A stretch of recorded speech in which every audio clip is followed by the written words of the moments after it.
Why, hello there. Hello, everybody. Happy Wednesday. How are you doing? Hope you're having a good day. Welcome back to Chatting with Doug. We couldn't convince Rob to come today, so tell him shame next time you see him. He had something else going on. He did. I just like poking fun at him.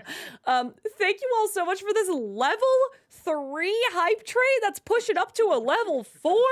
Y'all are amazing, and we super appreciate that. As you have probably already noticed, I did turn off the scare alerts for today. So there's no scare alerts. Mainly because I'm the only person who can hear him anyway, and also because every 100 bits would then just be, hiya, Georgie, hiya, Georgie, hiya, Georgie. I'm assuming people asking questions want to hear the answers too, and right. not all the answers don't have to be hiya, Georgie. Right. So we found out. I'm sorry, this has nothing to do with anything. This just blew my mind. So you know how there's always like sexy costumes for Halloween, sexy this, sexy. There's a sexy Georgie from It. No. Not a Georgie. I've seen sexy Pennywise, but never Georgie. It's just the raincoat, but it's like super short, and it's just like, I don't know, stockings or something. I was just like, what is up with people?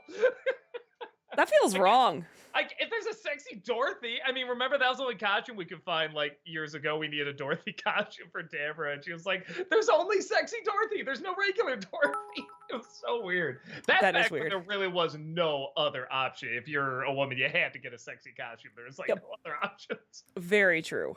Very true. All right. Anyway, that is a great side note there, Doug. Thank you. Sorry. No, I love it. Let's get to the rules, though, because now we're in the level 4 hype train, and I think y'all are ready to ask Doug these questions. First and foremost, we give priority to the bit messages, since that is some real-world money spent. We do get behind on the bit messages, though, so there isn't any need to repeat it. Chances are that it's just on the list, but we haven't gotten to it yet. I know a couple of weeks ago I had it happen like 3 times where people were like, I think you forgot my question, and then it was the next one. I just want to make it clear, the question was not forgotten. It just so happened to be the next one on the list, okay? So that wasn't like some kind of it was like freak timing on that, okay? It's very, very rare that we actually do miss a question. Please do not repeat yourself over and over again in chat. You can get timed out or even banned if you're going to continuously do that. If you're going to highlight a question, please save it towards the end of stream, since we do give priority to the bit messages. Also, highlighting a message does not guarantee that we are going to read it or answer that question.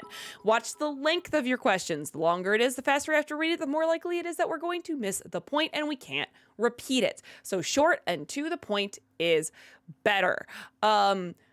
No spoilers. Not everyone has had a chance to watch the finale of Ahsoka. I haven't yet. So chill on the spoilers, okay? No spoilers for shows, movies, whatever coming out.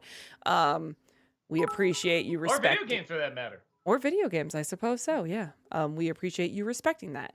I feel like I'm missing one.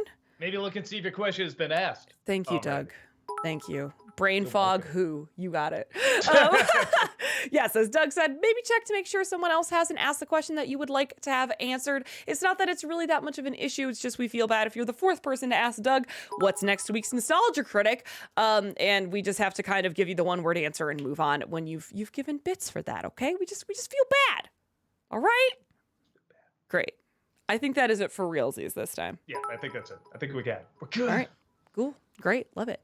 Noff, thank you for the 100 bits. Hello, Doug and Heather. Let me be the first to say you truly outdid yourself with the most uncanny/terrifying Nostalgia-ween intro. Good on ya.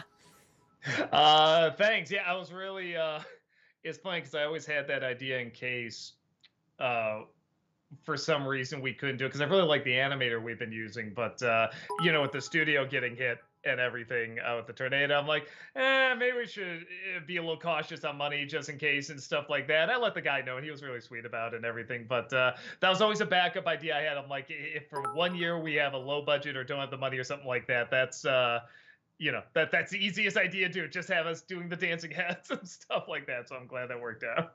Yeah, it was fun. That Disney Nerd, thank you for the 100 bits. Hello, Lady Heather Stance and Doug Walker Cracker. How are you guys doing? Not bad, thank you. Thank you. Alexander, thank you for the 100 bits. Hi, Doug. Just checking to see if you watched the Only Murders clip of Steve Martin singing the Pickwick Triplets yet, and if so, your thoughts. I did. That was very fun. A lot of it is obviously how well it's written and how well the person can say it. Because I mean, that is something. Yes, you technically sing it, but I mean, you're not listening to that to hear Steve Martin sing. You know what I mean? You're listening to it to see him do that live and hit every beat with a lyric and stuff like that. Tell a story with it. Yeah. So I thought that was a lot of fun. That was really really cool. Lou says, boo, thank you for the 100 bits. No pressure at all, but if you ever play Resident Evil on stream, I think Resident Evil 7 would be your best start. Instead of zombies, you deal with effed up crazy family like something out of the Texas Chainsaw Massacre. Trust me, you don't want to approach Daddy Baker.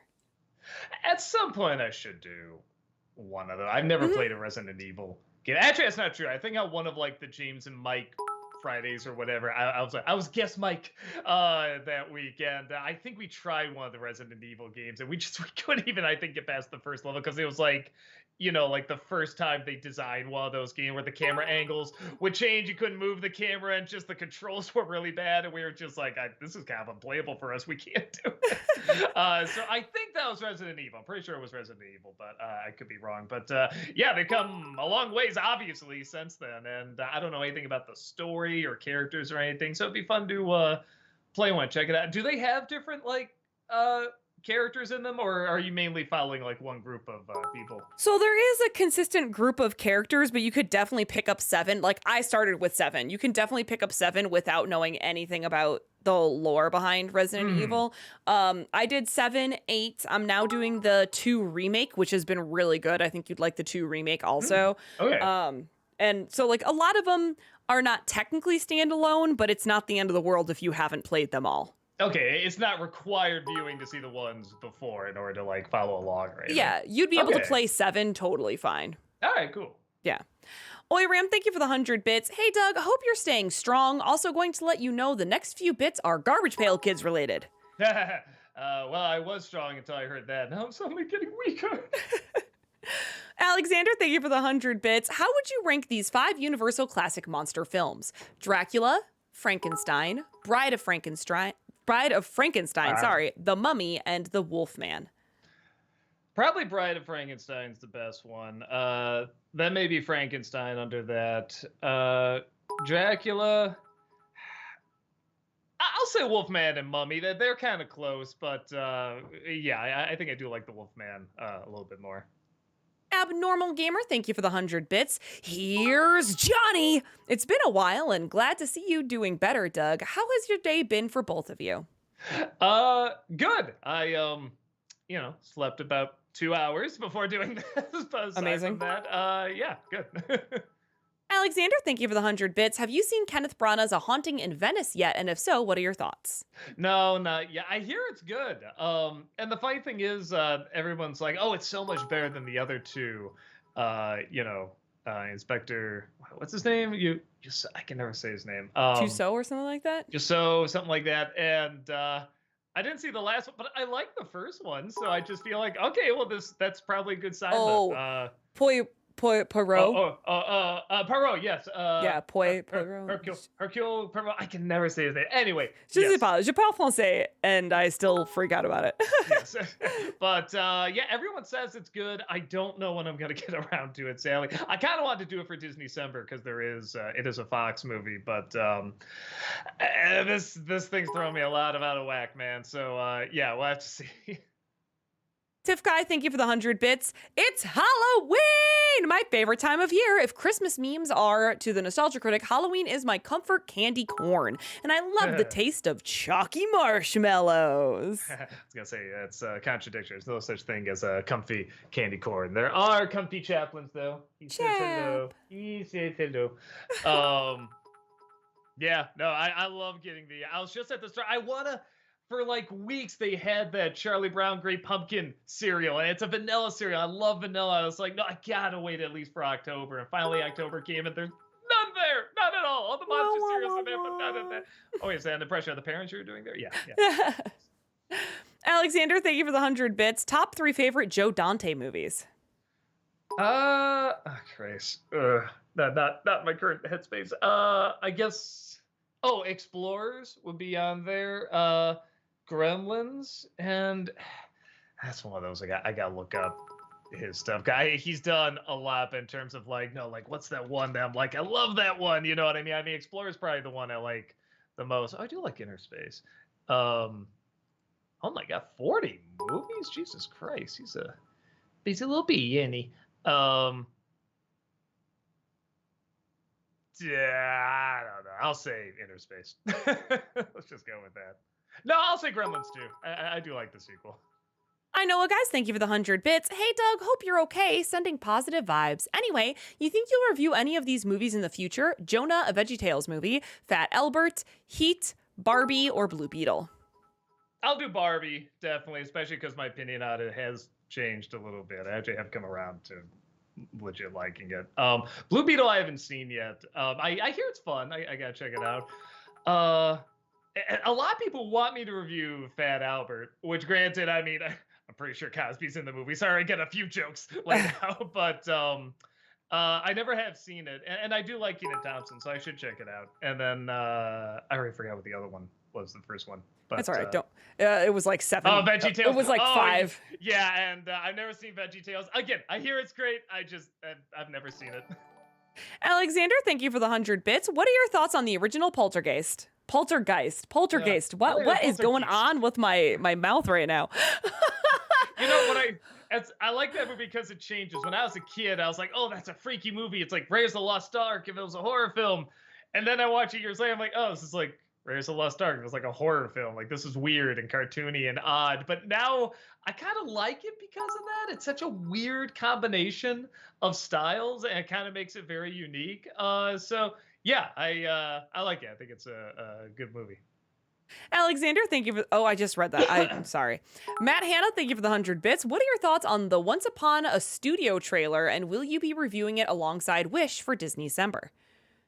I'll review Wish. Well, so, I mean, because it's so short, I don't know if it'll be worth reviewing. I mean, if it was like a half-hour thing, maybe I would do it. But it's like I think it's like 10 minutes, something like that. So probably not, but we'll see. And I don't know. It's like it's neat, but for years I always heard like the early days of the internet, they would have a list of all the anime movies coming out, you know, because they had to plan them really far ahead.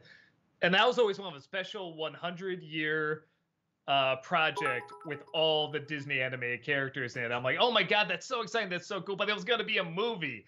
And now, you know, they're finally just like, well, yeah, let's just make it a short kind of thing. And it's like, I mean, okay, especially this year's been pretty tough for Disney, but it's like, man, I would love to have seen a movie out of that. Like, what would they have done? But yeah, I'm sure it'll be cute. I mean, for like whatever, a 10, 15-minute short. Alexander, thank you for the 100 bits. What is your favorite Michael Gough performance outside of Alfred Pennyworth?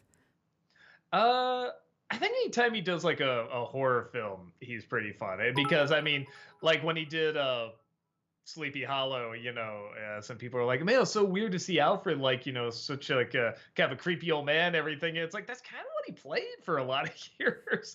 And you know, and it's a minor role, but I like him as one of the was it one of the people asking for charity in Christmas Carol. He's in the George C. Scott one, and he both had the you know, the disgusting Mr. Scrooge, you know, not happy to see him, and then when he tells how much he's gonna give, just the way he like talks and whispers to the other guy, and they're so excited. Like, I don't know, he could just he always got that raw emotion, so perfect.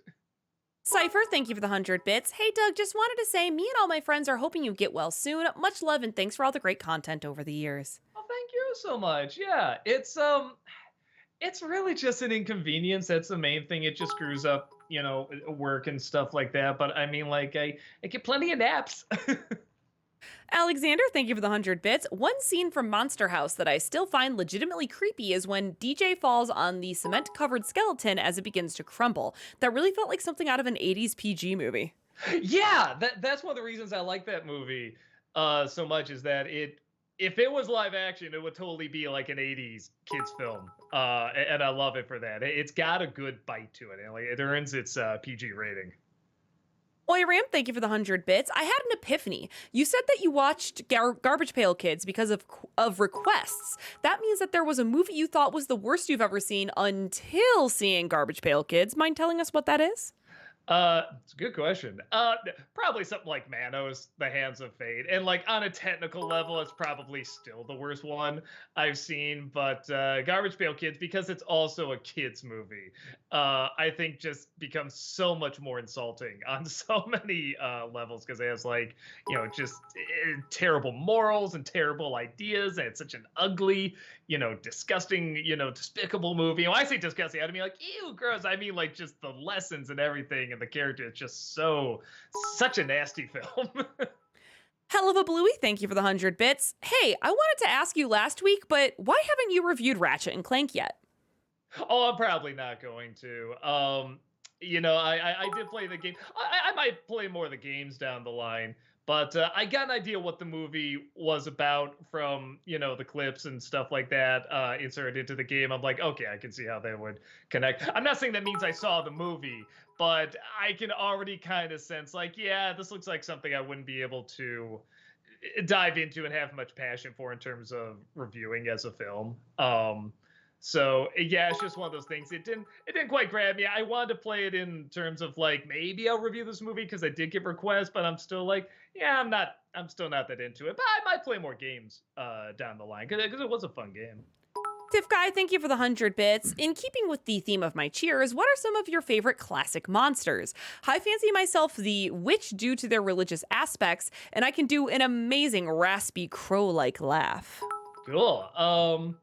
I always have a soft spot for like werewolves and stuff like that. I think that stuff's pretty cool. I like it too because there's so many different ways you can show like the werewolf. I mean, honestly, my least favorite is probably the wolf man. At the time that's amazing makeup, but it's like now it's like, yeah, I think it's kind of, it's the best they could do at the time. But I like when you actually see like the snout and the ears and stuff. You really get like, a totally different creature. But does it walk on all fours? Does it walk on two? Is it half man, half animal? All that stuff's really fun. I love that immediately once you said werewolf, Crimson Fox in chat in all caps is like, furry! Dev the Wiser. Is that true? He would know. He's a true furry. So is that true? He says no. So Dev the Wiser, thank you for the 100 bits. Have you seen the 2005 miniseries Rose Red? And if so, what are your thoughts? I don't think so. That's the Stephen King one, right? Let me double check. Rose I believe so. Red. It sounds familiar. Oh, I think he's frozen. Oh there no! you are. Okay, I thought you just took a little while to look it up. Okay, we didn't hear any of your thoughts on Rose Red. Sorry. Yeah, like the internet was doing so good for a while. Now it's like, yeah, it was like yesterday too. It's like back to shit or whatever. Oh well. Anyway, what's it talking about? Rose Red. Rose Red. No, I have not seen it. I've heard mixed things at best. I think I've mostly heard it isn't good, but it's not like a spectacular bad or anything. I don't know. At one point, I should probably check it out. That Disney Nerd, thank you for the 100 bits. Really like the new Monster House thumbnail. Seeing you as the house is both really cool and a tad bit scary. So I'm assuming that's the thumbnail that Rob came up with? It is. It's funny because he called up and he was like, hey, do you have any more images of you in the pumpkin suit? Because I realized like I should probably get those for the tail cards. And I'm like, oh, that's a good point. He's like, but don't worry, what I put together, it's pretty good. Yeah, like I think you're gonna like it. And yeah, I saw it before I came to stream, and I was like, all right, that is pretty awesome. And it's a lot better than mine. Mine's very boring. I'm just there with the kids going, oh, like that. So FBL, thank you for the 100 bits. Thoughts on the trailer for the Frasier reboot? It didn't look like much to me. The one thing I really do like though is that I didn't go to IMDb to check. I'm pretty sure it's Baldrick from Blackadder in there, and I really like that actor. So that's kind of cool if he's a regular in there. And it's not a bad idea of him like I kind of forget he has a son, so when you see him like meet up and he's all grown up, I'm like, oh right, yeah, that would kind of make sense to do, wouldn't it? But the trailer didn't get many laughs out of me. I think the whole idea is kind of weird anyway, just doing a reboot of that. I mean, especially without like, you can't have the father in there. I guess they're not having his brother in there either. That was so much of the show. But I could be wrong. Maybe it's great. I like Kelsey Grammer and everything, but it wasn't grabbing me. FBL, thank you for the 100 bits. Thoughts on the trailer for The Beekeeper with Jason Statham?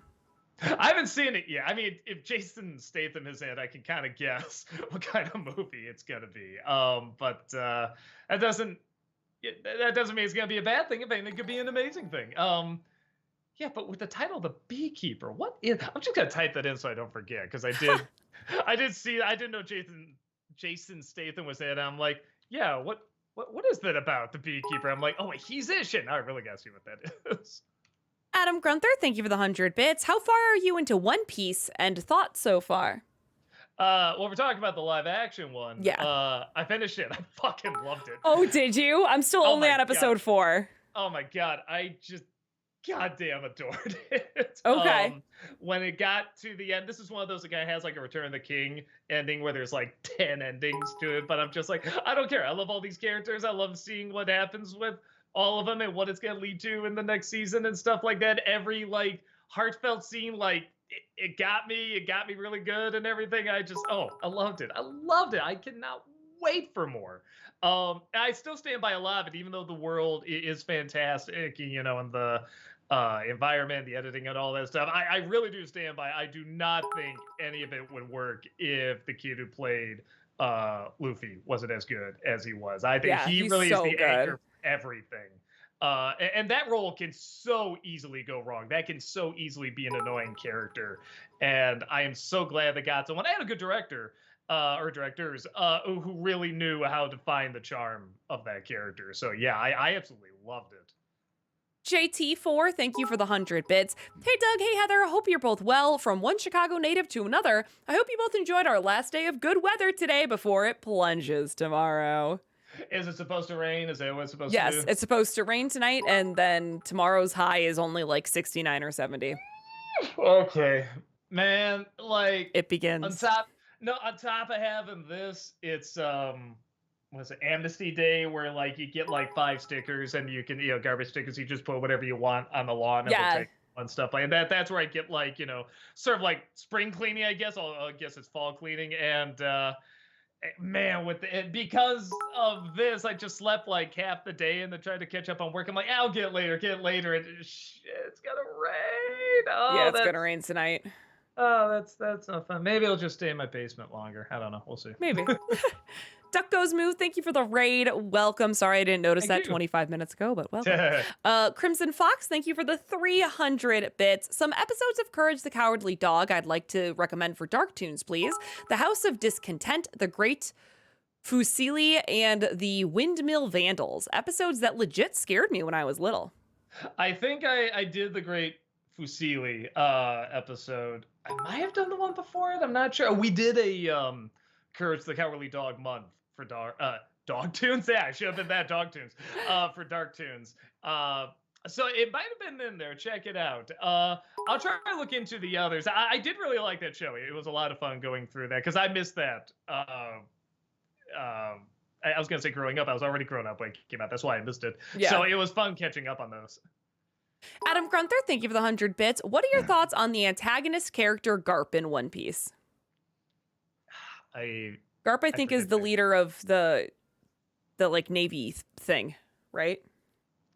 There he is. It's funny because I typed in the name and the first thing that pops up is the anime character. Man, does he look... Suddenly the climax to this season makes a lot more sense. Interesting.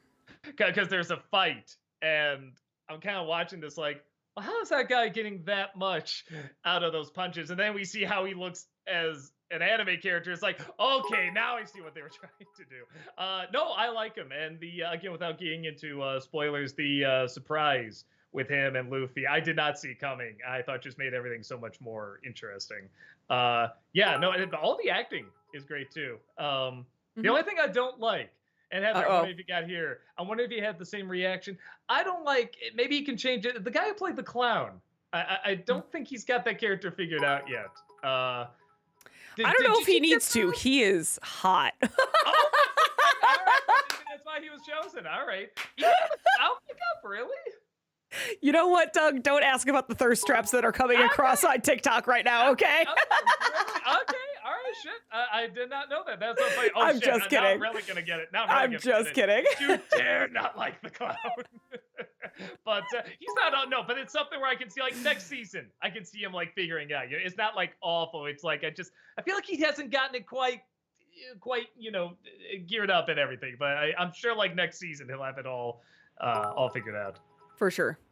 Oiram, thank you for the 100 bits. Did you know that the kid who played Dodger in Garbage Pail Kids is the son of John Gomez Adams Aston, and Patty Helen Keller Duke, and therefore the brother of Sean Samwise Aston? No, I didn't know that. Huh. I totally didn't know that. That's really interesting. Yeah, okay. Shame he didn't have the same luck choosing creepy and kooky stuff as his father did. Dev the Wiser, thank you for the 100 bits. Do you like Black Adam or Fury of the Gods more? Probably Black Adam. There's a little bit more in there I hadn't really seen before. I mean, they're both about on the same level, but if I had to choose, I'd say, yeah, they're probably Black Adam. Spooky Elephant, thank you for the 100 bits. The leaves, Oreo cream, and NC have now turned orange. It's officially spooky season. That magic time where everyone pretends candy corn is bad and hocus pocus is good. Yeah, I said it. Well, I agree with half of that. Candy corn is bad, man. I always have the same reaction as Lewis Black every year. I'm like, maybe this will be the year I realize this is good. I tried, son of a bitch. Yeah. I feel that. Selmara, thank you for that 7-month subscription. Welcome back. Appreciate that. Haunted Joker, thank you for the 100 bits. I had a dream you were on a stage at San Diego Comic-Con and the crowd was chanting, Doug, please review The Worst Witch with Tim Curry. Doug, Creep Show rules. So I did do a cameo in, I think, Lindsay's video where I played Tim Curry at the end. And it is one of those. I do remember I kind of like forced myself in that video because I only saw that music video. And I saw she was going to review it. I'm like, we were going to meet up to film something. I'm like, can we do something with this? Because that music video portion was the most amazing thing I've ever seen. And the funny thing, I haven't seen the rest of it. And I hear the rest is really dull and boring. It's just that one scene where it suddenly just comes alive and goes bonkers, like in the best way. I mean, I'm still thankful it did because that scene is phenomenal. Yeah, that's I haven't seen the rest of it. Maybe I should sit down and watch all of it at some point. Hell of a Bluey, thank you for the 100 bits. Will this be the 3rd year in a row to end Nostalgiaween with Stephen King? Also, review Let There Be Carnage, please. I don't know. Honestly, I didn't like my Venom review that much, which doesn't mean the Let There Be Carnage one would be bad, but I don't know. I don't know if I like it enough to like really dive into it and talk about it. Fair. And yeah, it's funny. I didn't know this was 3 years in a row I ended on Stephen King, but yes, it will be.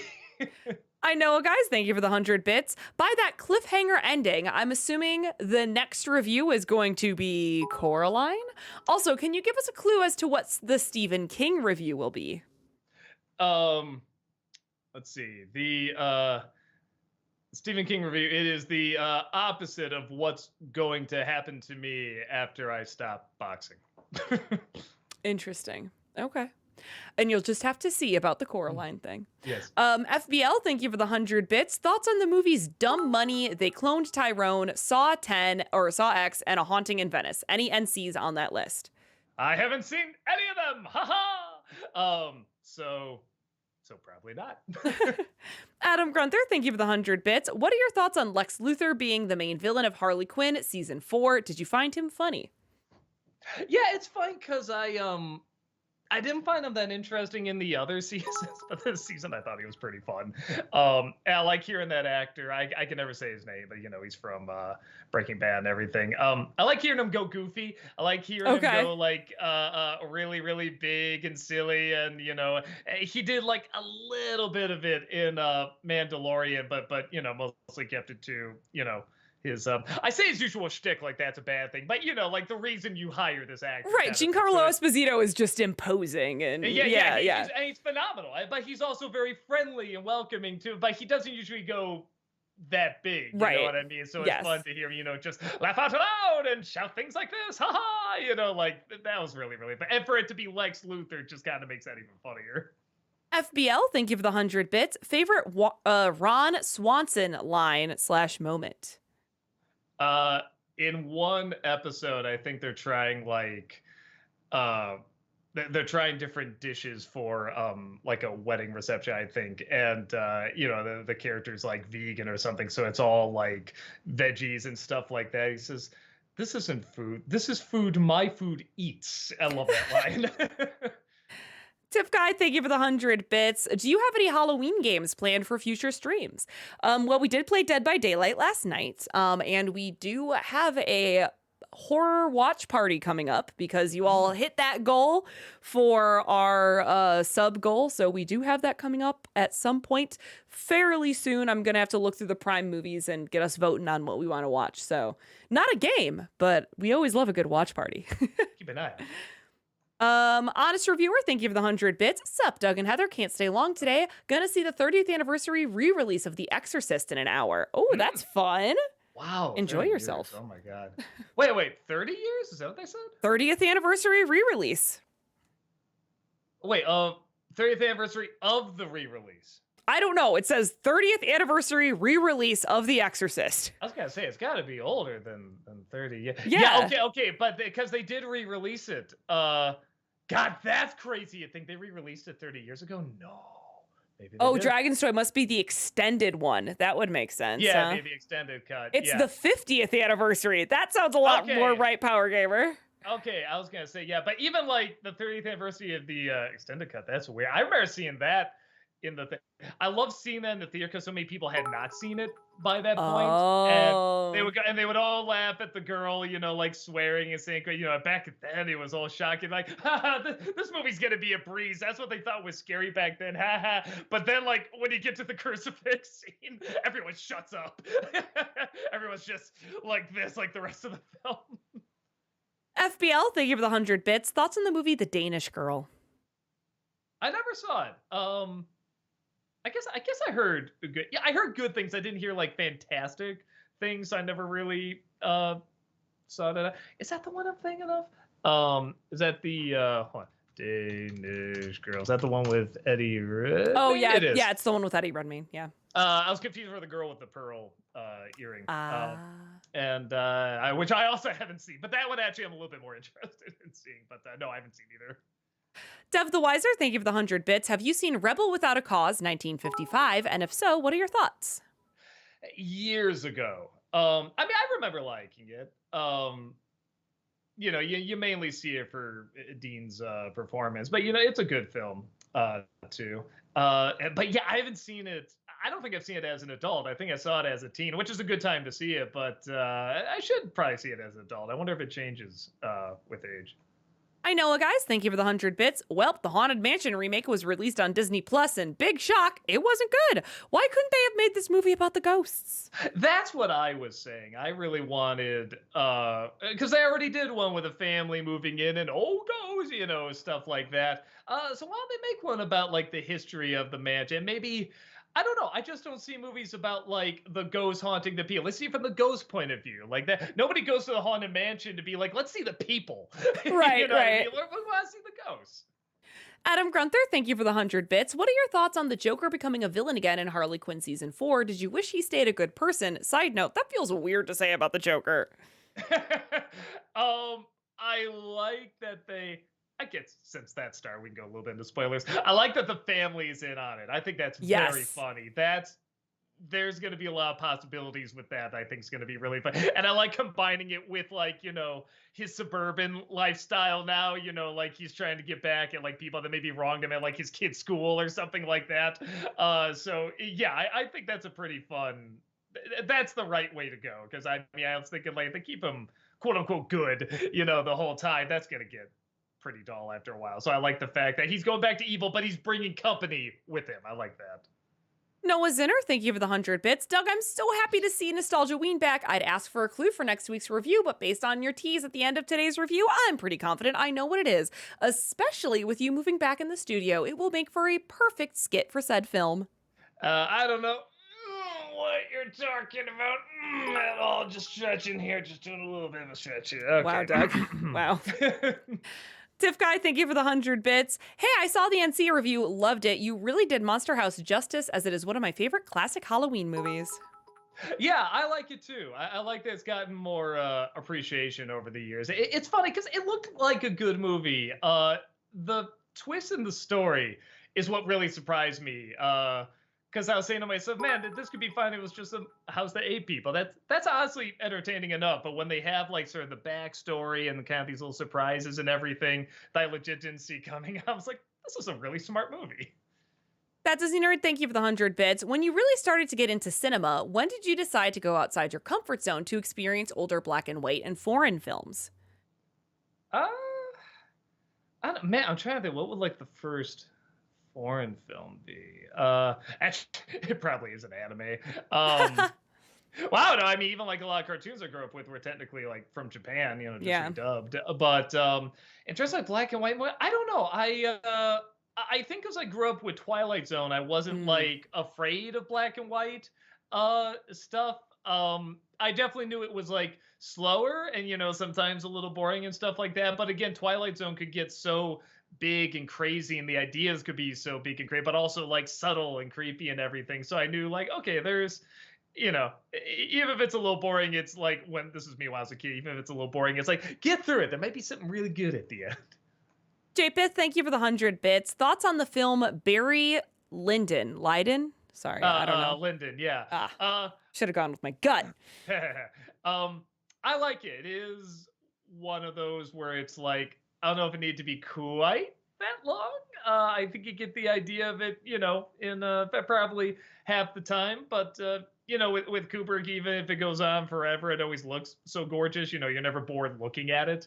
So, yeah. I really liked it. And back to the black and white thing, I also grew up with the Three Stooges. That was a wonderful introduction to black and white. Yeah, I did too. Alexander, thank you for the 100 bits. What are your thoughts on the season 14 premiere of Bob's Burger that just dropped? Oh, I liked it. Yeah, I just finished it this morning, and I thought it was pretty funny. Yeah, I don't know. It's hard to get bad material from them. Even if it's underwhelming, it's still good. I mean, not that was underwhelming, but even when they have one that's not the best, it's still pretty damn good. It's better than a lot of other people's best stuff on TV. You know what I mean? Yeah. FBL, thank you for the 100 bits. Thoughts on Benicio del Toro? Oh, I like him. I think he's a very talented actor. I feel bad. I haven't seen him in much. I know he is in stuff. I just haven't seen him in anything recently. I feel like I've fallen really far behind. There was definitely a point though where people kind of thought, I mean, he even acted with Johnny Depp in Fear and Loathing, but people kind of thought he might be the next Johnny Depp because he was so good at just like playing these entirely different guys. I mean, he would just transform into these different people, these different characters. And yeah, I don't know. Now I sort of feel like whenever you see him, he's like the guy in a suit with the collar out and maybe a gun, kind of like he's usually kind of that guy. And again, maybe that's just like the trailers I'm seeing. I'm not seeing like the real stuff he's in, but anytime I see him in something, he's always playing that guy. And that's kind of a shame because I know he's a really good actor and I like to see, I mean, maybe he plays them all fine, but it's like I like to see him expand his range a little bit more. Adam Gunther, thank you for the 100 bits. I know you're not a fan of either, but which Looney Tunes movie is better, Space Jam or Back in Action? On a technical storytelling level, probably Back in Action, but in terms of just hey, you just want to know what 1996 was like, Space Jam. Thank you. It is so it is so pure for what it is. Yeah, 100%, and it does not apologize for it, even when it should. But I still kind of respect it for that. Haunted Joker, thank you for the 100 bits. How about a hint for next week's charity shout out? Weren't expecting that one, were you? I mean, if you saw the end of this video, it's the same as that because it's always the same every, for a month. As the months go. Yeah, per month. So, yeah, just check that. That's a pretty good hint. FBL, thank you for the 100 bits. Doug, how are you doing today? I'm doing okay. Still, it's not getting better. So. Oh no, Doug. Yeah, I mean, but again, I'm not like nothing hurts or anything. Again, I'm so fucking thankful for that. But yeah, like I said, there's a lot of moving stuff around, and then just randomly just being tired as hell, but then just randomly getting the energy back, like out of nowhere. And it's like Yeah. there's no right. I'm trying all these different things, all this different stuff that people say this might help, and I think that's always a big clue. It's like this might help, but it's like nobody knows for sure because Right. that's just Yeah. how this thing works. So yeah, but I mean it's doing okay. It's still get by okay. Dev the Wiser, thank you for the 100 bits. Have you seen Kingdom of Heaven 2005? And if so, what are your thoughts?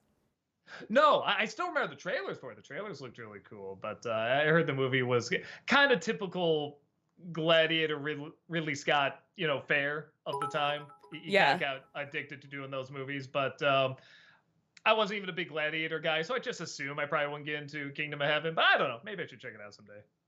Adam Grunther, thank you for the 100 bits. Who is your least favorite character in One Piece? The clown. Yeah, and again, he's not awful.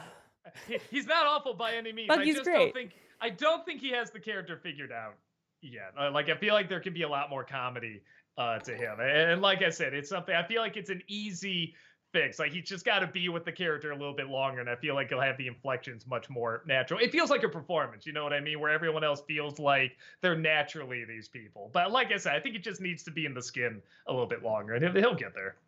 Oi Ram, thank you for the 100 bits. The guy who played Captain Manzini once played the Oliver Twist Dodger in 1948. He also helped make music for Goldfinger and Willy Wonka and the Chocolate Factory.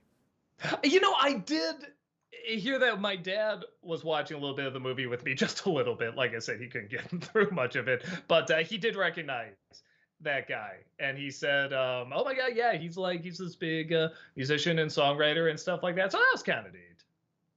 I know, guys. Thank you for the 100 bits. Have you seen a Modern Family Guy? Sorry, I was reading it as Modern Family, but it's Modern Family Guy. I'm not gonna lie. As of season 17, I'm actually quite enjoying it. Got some really good belly laughs from these past few seasons.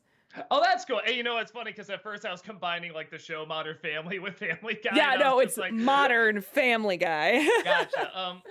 No, I haven't watched it in years. I like hearing that though. I like hearing a show that's still on coming back and like kind of like reworking stuff a bit. I like when a show can do that. Simpsons sometimes does that.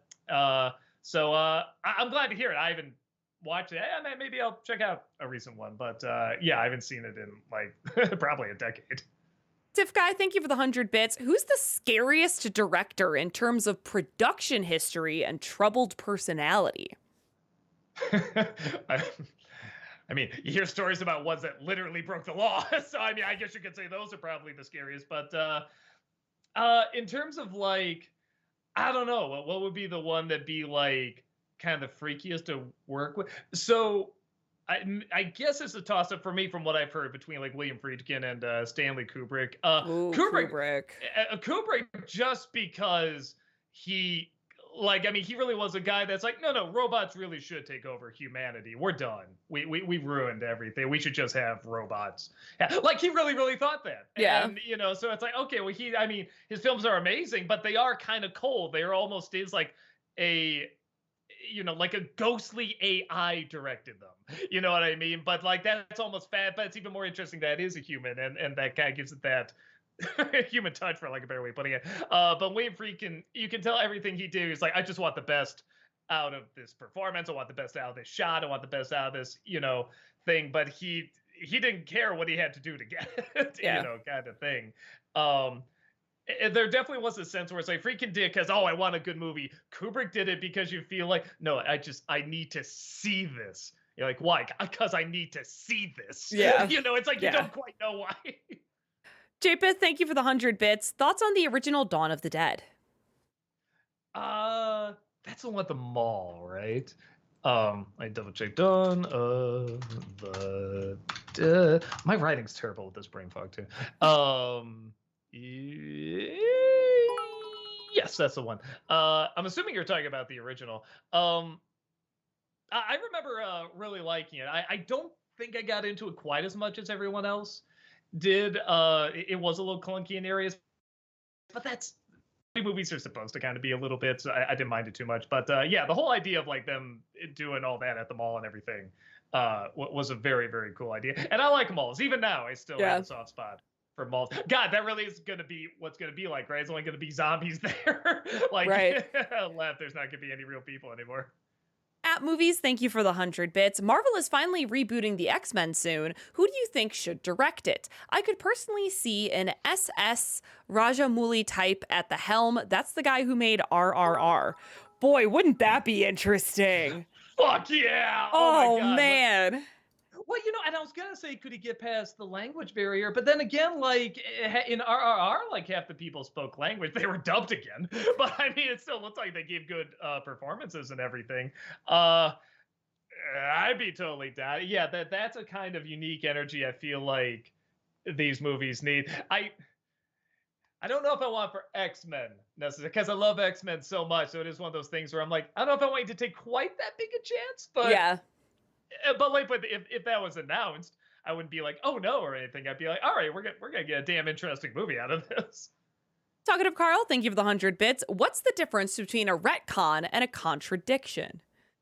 I mean, my understanding is that a retcon is something that's gone back and like fixed, like it's something that people go back and like they fix, and a contradiction is just a contradiction. well, I think a retcon is a change, like you're going back purposefully to change something for whatever reason, whether better or worse or whatever. And a contradiction is, oh, I didn't mean to do that. That was a mistake. Where a retcon, I think, is a purposeful change. Contradiction is a mistake, I think. I feel like retcons aren't always purposeful, though. Oh, no. No. Definitely not. But, yeah. But well, I don't know. Most of the ones I hear, usually, it's like they retconned this. They went back and I guess it can be. They like go back and change it, but it's not like it's not always purposeful. Yeah, right. I guess a contradiction. I don't think I've ever heard a purposeful contradiction, if that makes sense, or one that is smart. You know what I mean? Yeah. Blake the Nothing, thank you for the 100 bits. Evening, y'all. Can't think of a question, but I'd like to say hi. Hi, Blake. Hi. Demon Airs, thank you for the 100 bits. Hey, Doug, can you give us a hint for next week's Nostalgia-ween? I just don't know. Just stretching here for a bit. Yeah. Wow. So subtle. That Disney Nerd, thank you for the 100 bits. Next time you see Rob, tell him this is for not coming to stream tonight. Dishonor on you. Dishonor on your cow. Dishonor. Oh, I guess it gets cut off at that point, doesn't it? Yes, a major dishonor. How dare he have a life? Sure. He'll probably show up at the next one. Yeah. Noah Sinners. Dragon's Toy just said, didn't know there was a movie about Doug's nipples. That really got me. I saw that on the corner of my eye. It just really got me. There's more than one. Movie and nipples. Noah Sinner, thank you for the 100 bits. Doug, since next month will be the 20th anniversary of the 2003 Peter Pan film, would you please do a nostalgia critic for it? I have I have it on the list. It'll probably be like an editorial review, because I've always had it on the list, and now that's the 30th anniversary, whatever it is. Yeah, I think it makes sense to look at. Or is it 20th? I don't know, but I'll look at it. Tiff Guy, thank you for the 100 bits. What are some good books, folk tales, and fairy tales you've read that Disney has adapted into movies? Jesus, I mean, I thought you were gonna say haven't adapted into movie, but has. I mean, like, Hunchback is a great book. I just like Victor Hugo, so. Yeah, I don't even know. I mean, I just feel like it's like that they have adapted. Okay. In terms of like, what one am I like? That's a good book, even if I never saw like, the Disney movie kind of thing. Yeah, I mean, it's like, I know there's a ton, but I'm just kind of like, I don't know why, I do have kind of a soft spot for Cinderella. I don't know why. Okay. It's one of those things where it's like, anytime there's a different version of it, I'm like, oh, how are they going to do this? I guess I like stories where it's like, how are they going to adapt this section or this character, or what spin are they going to put on it? And that's the same reason I like Christmas Carol. I like how they going to do the Ghost of Christmas Past and Future and stuff like that. I don't know if that's my favorite one, but and same thing with Peter Pan's another one. We were talking about that. I like seeing sort of the different ways they adapt the story. And I don't know what the ultimate Peter Pan story would be either. I don't know what's the one that's like, yes, that's the closest to the book, it's the best and stuff. Yeah, I'm not sure. Adam Grunther, thank you for the 100 bits. Fun fact, a lot of fans have referred to the smarmy British Marine character in One Piece as Berries and Cream. I think it's a reference to that Starburst mascot or something. Do you see the resemblance? Or maybe it's just his. Oh, wait. Are they? Oh, I thought you were talking about the pink hair kid for a second. Like his hair is like Varys and Graham. Like, oh, you're talking about the. No, I like how his trailer's calling him Lord Valium. That's that's what I see. It's the same haircut to me. But yeah, now you mention it, I can definitely see that too. Ram, thank you for the 100 bits. One more thing. The girl who played Tangerine was actually the same age, if not slightly younger, than the kid. Also, she is now a telenovela actress, and I think she once dated Keith Coogan, grandson of Jackie Coogan and voice of young Todd from Fox and the Hound. Wow, random, but very cool. Dev the Wiser, thank you for the 100 bits. Favorite movies by Eli Roth? Oh god, I didn't see this because it got so many bad reviews when it came out, and then I saw it years later and I loved it. That Cabin Fever movie is bonkers and I love it. I just absolutely fell in love with it. And I can see why it got bad reviews. Definitely, but I thought it was a damn good time. At Movies, thank you for the 100 bits. Thoughts on Expendables? Expendables 4. Was it as bad as everyone said? Well, I stopped at 2. I like 2 okay, but everyone said 3 is a wash, and then just the trailer for 4 looked awful, so I didn't even bother. And then when everyone was just like, "Oh, this looks like a straight to DVD movie," it's this got an IMAX release. What the fuck? I believe him. I haven't seen it, but I believe him. FBL, thank you for the 100 bits. Thoughts on the Guillermo del Toro movie Antlers?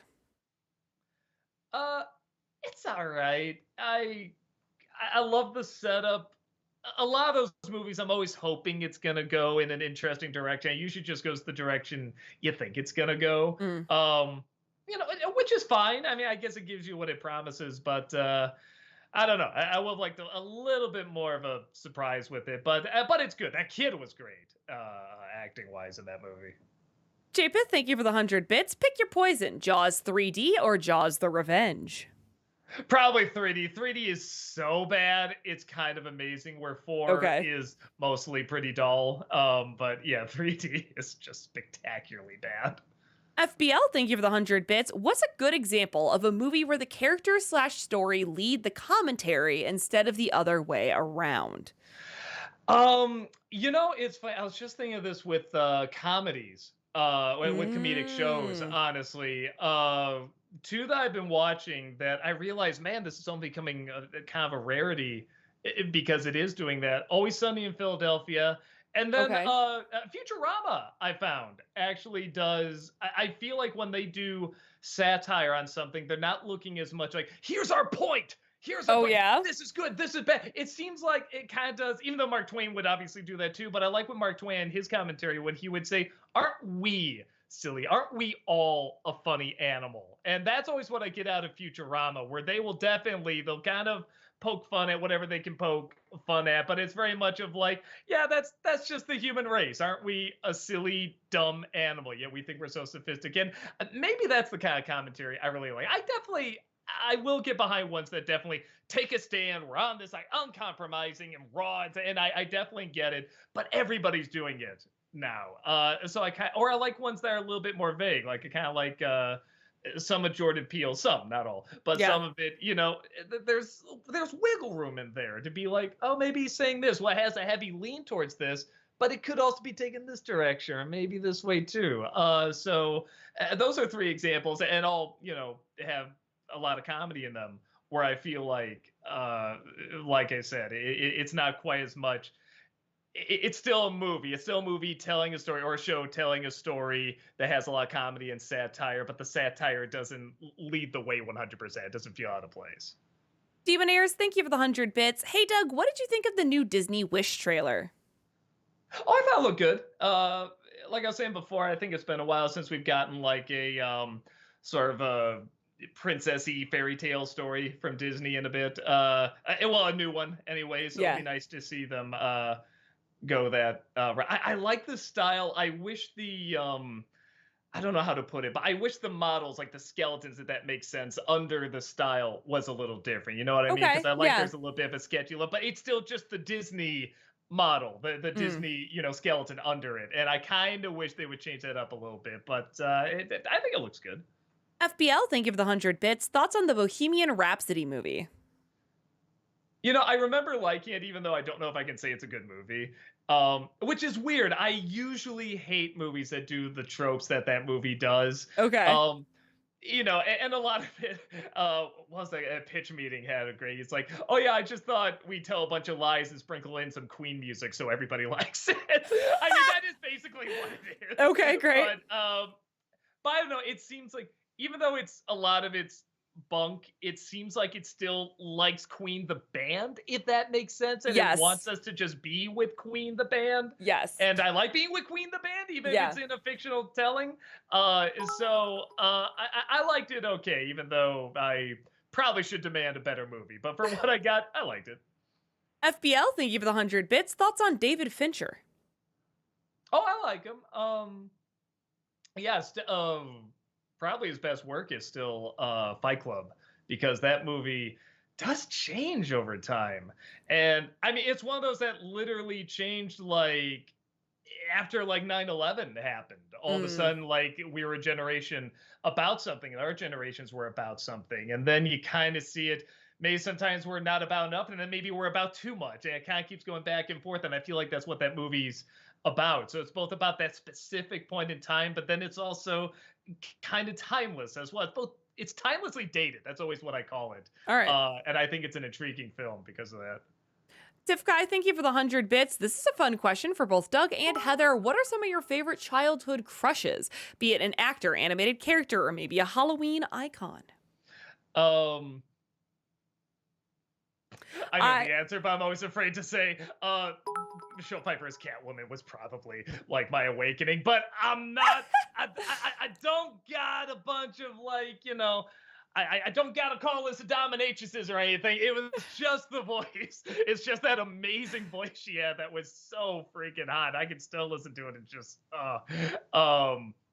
yeah, that was the first one where I was just like, I think you definitely saw like whatever girls and stuff growing up, but like when you'd see that person that gets this awakening where it's like, I love this, I love this person right now, this character, this everything.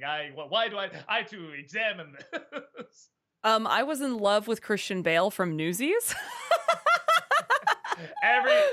Every girl who saw Newsies was. Yep. Every girl who saw Newsies was, yeah, for sure. Han Solo too, or like original trilogy Han Solo when I was a kid was like, oh my god. I don't think anyone was gonna confuse. Oh, you mean from the movie Solo? I think right, Harrison Ford. FBL, thank you for the 100 bits. What's the earliest day that you start decorating for Halloween? So we used to put on a Halloween, before all of the YouTube and everything, we used to put on a Halloween show for the kids, and we loved the idea of putting everything together. It'd always have a theme, and we put together the night before Halloween, and then after all the trick-or-treaters, we would take it down just as quickly. We kind of like that we would just be around for a day and then just gone. You know, and we'd always have like a different theme. One is like the mad scientist, another was like, you know, kind of like a creepy black mass and stuff like that. Or was like a monster mash party and stuff like that. So we'd always mix it up, and kids would like come. We put on like little shows for them and stuff like that, and it was a lot of fun. After that, I never got into it. After that, because like, what's the point? I did all that hard work almost, so I wouldn't have to do it later. I like looking at other people doing it now. I do decorate for Christmas, though. Adam Grunther, thank you for the 100 bits. Overall, what was your favorite episode of Harley Quinn season 4? For me, it's the Vegas episode. That was pretty funny.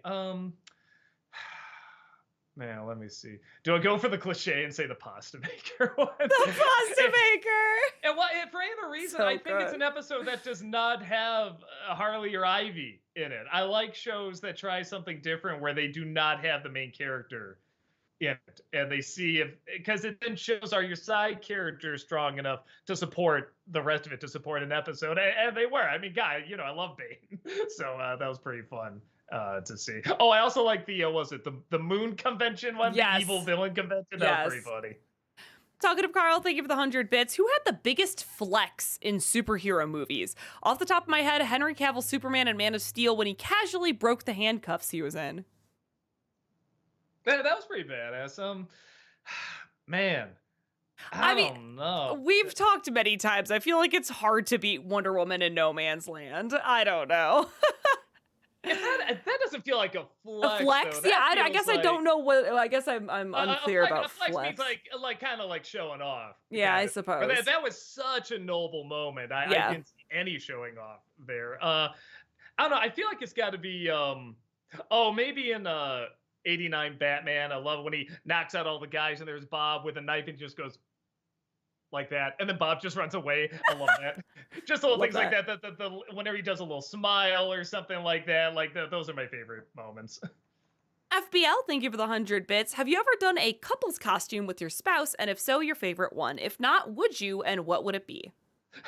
My, I, I still have pictures of this from not of me. I mean of me, but mostly other people's reactions. So one year we went as each other. We did that thing, and oh, she was so excited. Oh, I'm gonna do your makeup. I'm gonna do like your eyeliner. I'm gonna okay, whatever. I don't care. And she just wore like the NC outfit and drew on like a beard and stuff like that. But everyone thought I was a woman. Like nobody recognized me.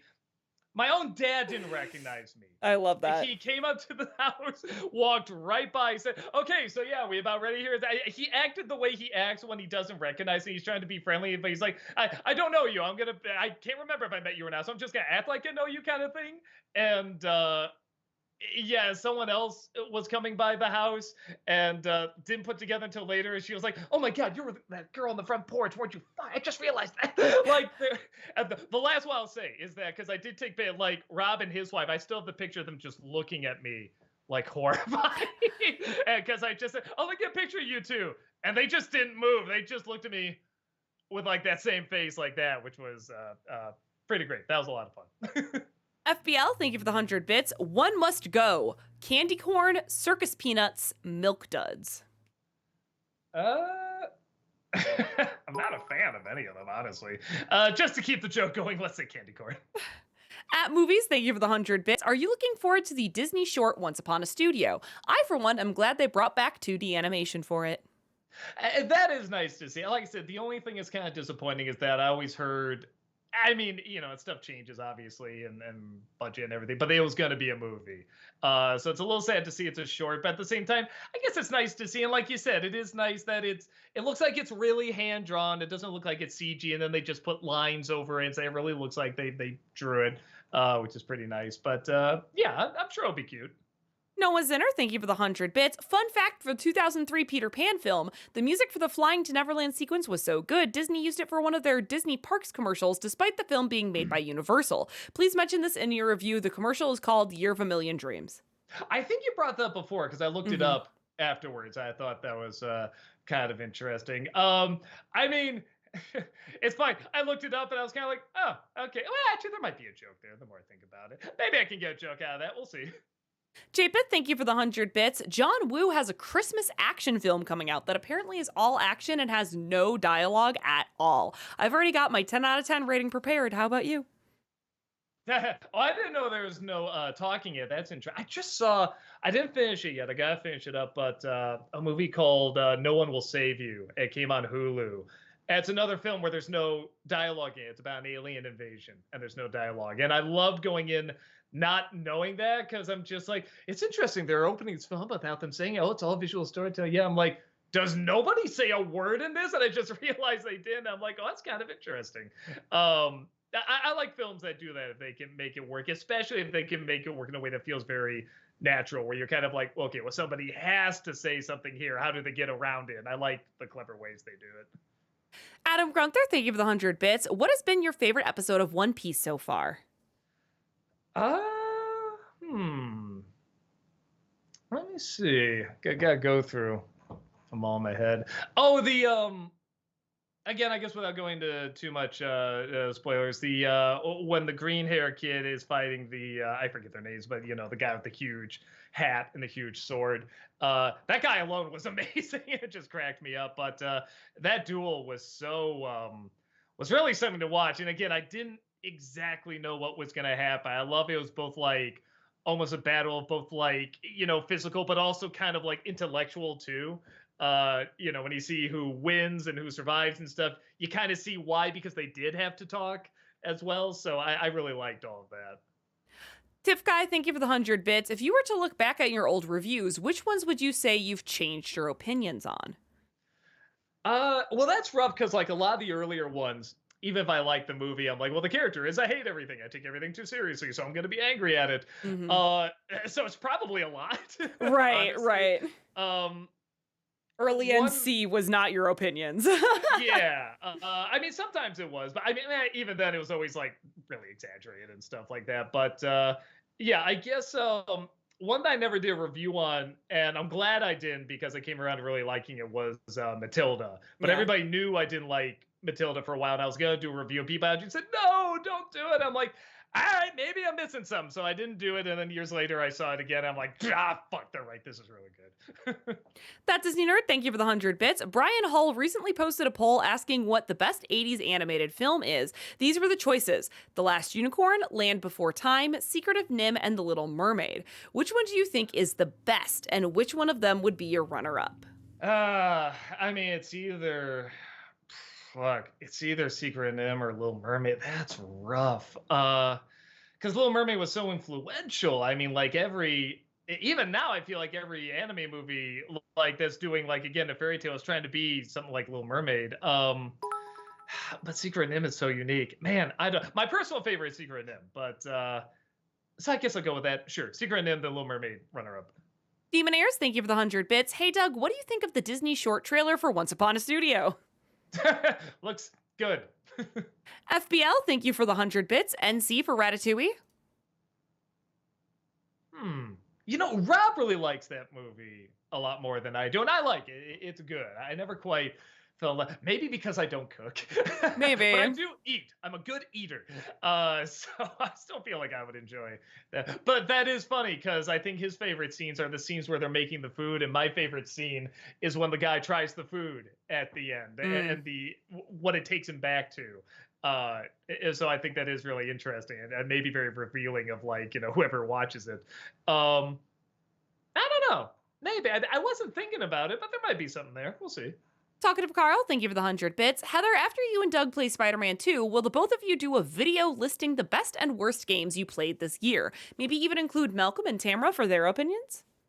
Wasn't planning on it, but I mean, maybe. I mean, I do feel like it had to be something where we'd have to get everyone. I mean, what mine would be like, what 4 or 5 games or something like that. But getting everyone else in there, I mean, because like, so you've all played like a lot bigger games and stuff like that too. That might be an idea. FBL, thank you for the 100 bits. Thoughts / nostalgia ween for the Terrifier movies.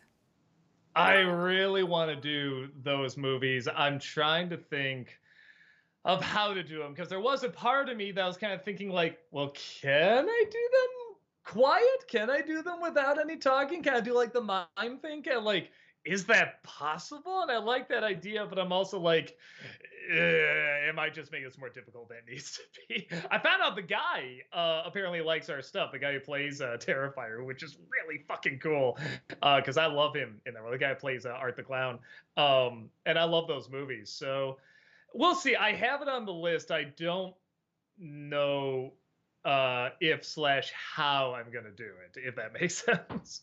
FBL, thank you for the 100 bits. Did you see the trailer for Dream Scenario, the movie where everyone is dreaming of Nick Cage? I did. It looks so unhinged in the best way. What a great idea. That's what I love about A24. They'll take like just weird enough, but you don't need much. You just need a simple concept. And then you sort of watch everyone's reaction to it. Just what a great idea. Everyone's just dreaming about this one guy, and it's a very uninteresting guy. And then having Nicolas Cage play that uninteresting guy. What a brilliant idea. I hope it's good because that just sounds like it's already handmade to be a great movie. It'd be a shame if it's not, but yeah, it looks great. Brian C. Gaming, thank you for the 100 bits. Hi, Doug. Glad you're feeling better. And will you be reviewing Paranorman for this year's Nostalgia Ween? Also, are you excited for Spider-Man 2 on October 20th? I am. I'm very excited. This year, no Paranorman. Probably next year. Tiff Guy, thank you for the 100 bits. I hope this isn't too controversial a question, but what are your thoughts on the ongoing 2023 Writers Guild of America and SAG-AFTRA strike? Well, SAG did not SAG, sorry. The WGA did come to an agreement and their members did ratify it. So, hooray! Good for So them. that's good. I mean, with it, I'm not gonna act like I'm, an expert on this. I'm not, but I do have friends that work out there and stuff like that. And they definitely tell me, like, the pros and cons. It's not like, oh, they're doing nothing but complain. They're saying a lot of cool stuff too. And they say this is warranted. I believe them. Yep. Yeah, it's just one of those things. I mean, it's a very safe, boring answer, but it's very true. I just hope the right thing is done. That's the best you can hope for anything. Yeah, for sure. FBL, thank you for the 100 bits. Idea for Freak Show Cinema, the movie Branded, where corporate logos turn out to be alien monsters. I never heard of that. Oh my God. That's that's a great idea. Oh my God. 2012 this came out? What? What? Is this like in Moscow? Okay. Oh my God. I gotta check that out. That's one that seems like you can get a lot of fun commentary on that. I gotta look into that. Tiff Guy, thank you for the 100 bits. What are some of your favorite Japanese cartoons? I know the technical term for it is anime, but that's a different fandom who are into well-endowed animation. That is not true. I was gonna say Japanese cartoons are anime. As someone who used to live in Japan, they call it anime. Yeah, there was when I was growing up, I used to call it Japanimation. Then more and more people would say anime, and it definitely same thing. I just found a lot more people that knew more about this and definitely knew like all the shows and everything. I'm like, I believe you. So I stopped saying Japanimation, even though it's a fun word to say.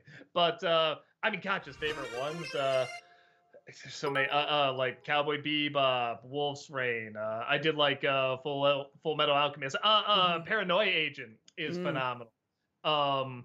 Yeah, Good and that's choices. just talking about shows. I mean, movies. I mean, God, you could that's a whole other can of worms. But I'm assuming you're talking about shows. So yeah, there you go. FBL, thank you for the 100 bits. Ideas for top 11 end credit sequence. You can talk about Kill Bill 2 or Tropic Thunder and 22 Jump Street. That ain't gonna get the hits, man. I did one on credit sequences before. If anything, maybe that's the proof. You didn't even know I did one on it, kind of before. But yeah, nobody watched. The people that watched it liked it, but nobody clicked on it. And I like to have it be half and half. Half something I want to do and half something people want to see. Adam Grunther, thank you for the 100 bits. What are your thoughts on the original 1933 Invisible Man movie? I personally think it's the best Universal classic monster movie. That's another one I saw years ago when I was very young. I think I remember liking it and thinking it was a good movie. But it's another one I should probably see again. If you want a different take on it, man, just a really fucking good movie. There's a remake that came out maybe 4 years ago, something like that. I still gotta check it out. It's so fucking good. That's It's what like I've one heard. of the best. It's one of the best horror films I've seen like in years. And again, such a clever idea. Just instead of following the Invisible Man, follow the person he's tormenting. And it's like, that's such a simple change, but God, it makes an amazing movie. Noah Zinner, thank you for the 100 bits. Doug, when you eventually get a chance to watch Dragon Ball, you only need to watch what's considered canon. That excludes GT. They include Dragon Ball 1986, Dragon Ball Z Kai, and Dragon Ball Super.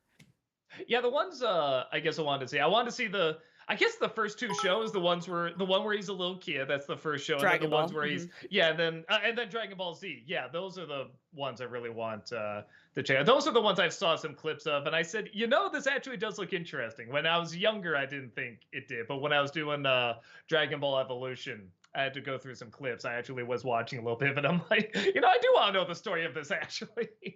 FBL, thank you for the 100 bits. Thoughts on the movie The Creator? I haven't seen it yet. It looks impressive, but it also looks very standard. Like the story looks very standard. Just the big person protecting little person, oppressed people who aren't what the people who are not oppressed think they are. Big battles, gunfights, and stuff like that. But that director usually makes those work, particularly the action sequences and stuff. So like, I'll probably check it out at some point, but I'm not in a rush. Mostly, and that's what I've heard. I've heard it's like, yeah, it's fine, but it's that story. It's the story you've seen a million times. Talkative Carl, thank you for the 100 bits. Which movie line made less sense? Blade's ice skate uphill line or Venom's turd in the wind line? I mean, the more fun one is the Blade one because that is just so like he just said it's so badass, and you almost want to go, yeah, oh man, he nailed it. And then you're like, what the fuck is he talking about? I just love it. I don't know. It's both better and worse. Tiff Guy, thank you for the 100 bits. Choo choo for the hype train, which does emphasize that we are over an hour behind, just so you know. FBL, thank you for the 100 bits. Thoughts on the Paw Patrol movie? I haven't seen it. I heard it's fine for what it is. RNC Gaming, thank you for the 100 bits. Hi, Doug and Heather. Ooh, that was my computer, not yours. Sorry, chat. Hi, Doug and Heather. I donated blood for the first time today. I was so scared and nervous. Well, good for you. I'm glad you got through it. Yeah, no, that can be...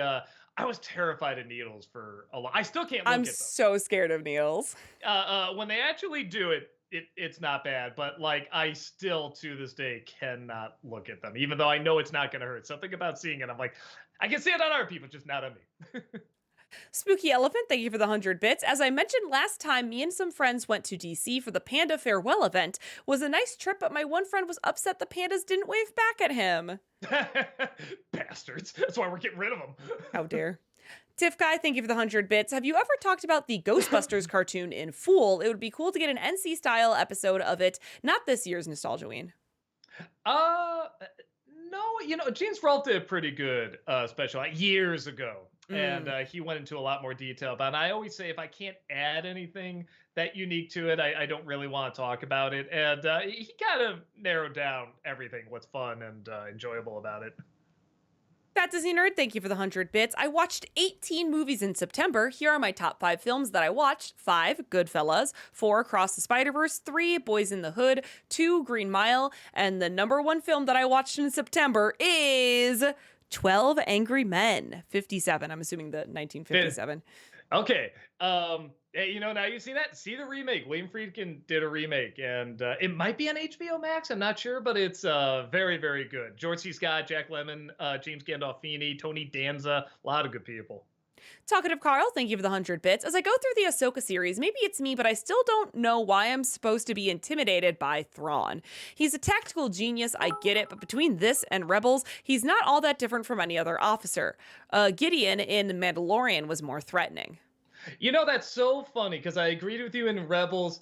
Having not finished the recent episode, I think seeing him made a big difference. The performance came through a lot better when you see how still he is. And I think unless it's anime, if a character is too still in animation, it looks sloppy. It looks broken. It looks like they forgot to animate it. So I think when you have that in 3 dimensions, you have that guy doing his performance, just being very still, saying all that, I think that added a lot. But I was with you when they were going to go look for him.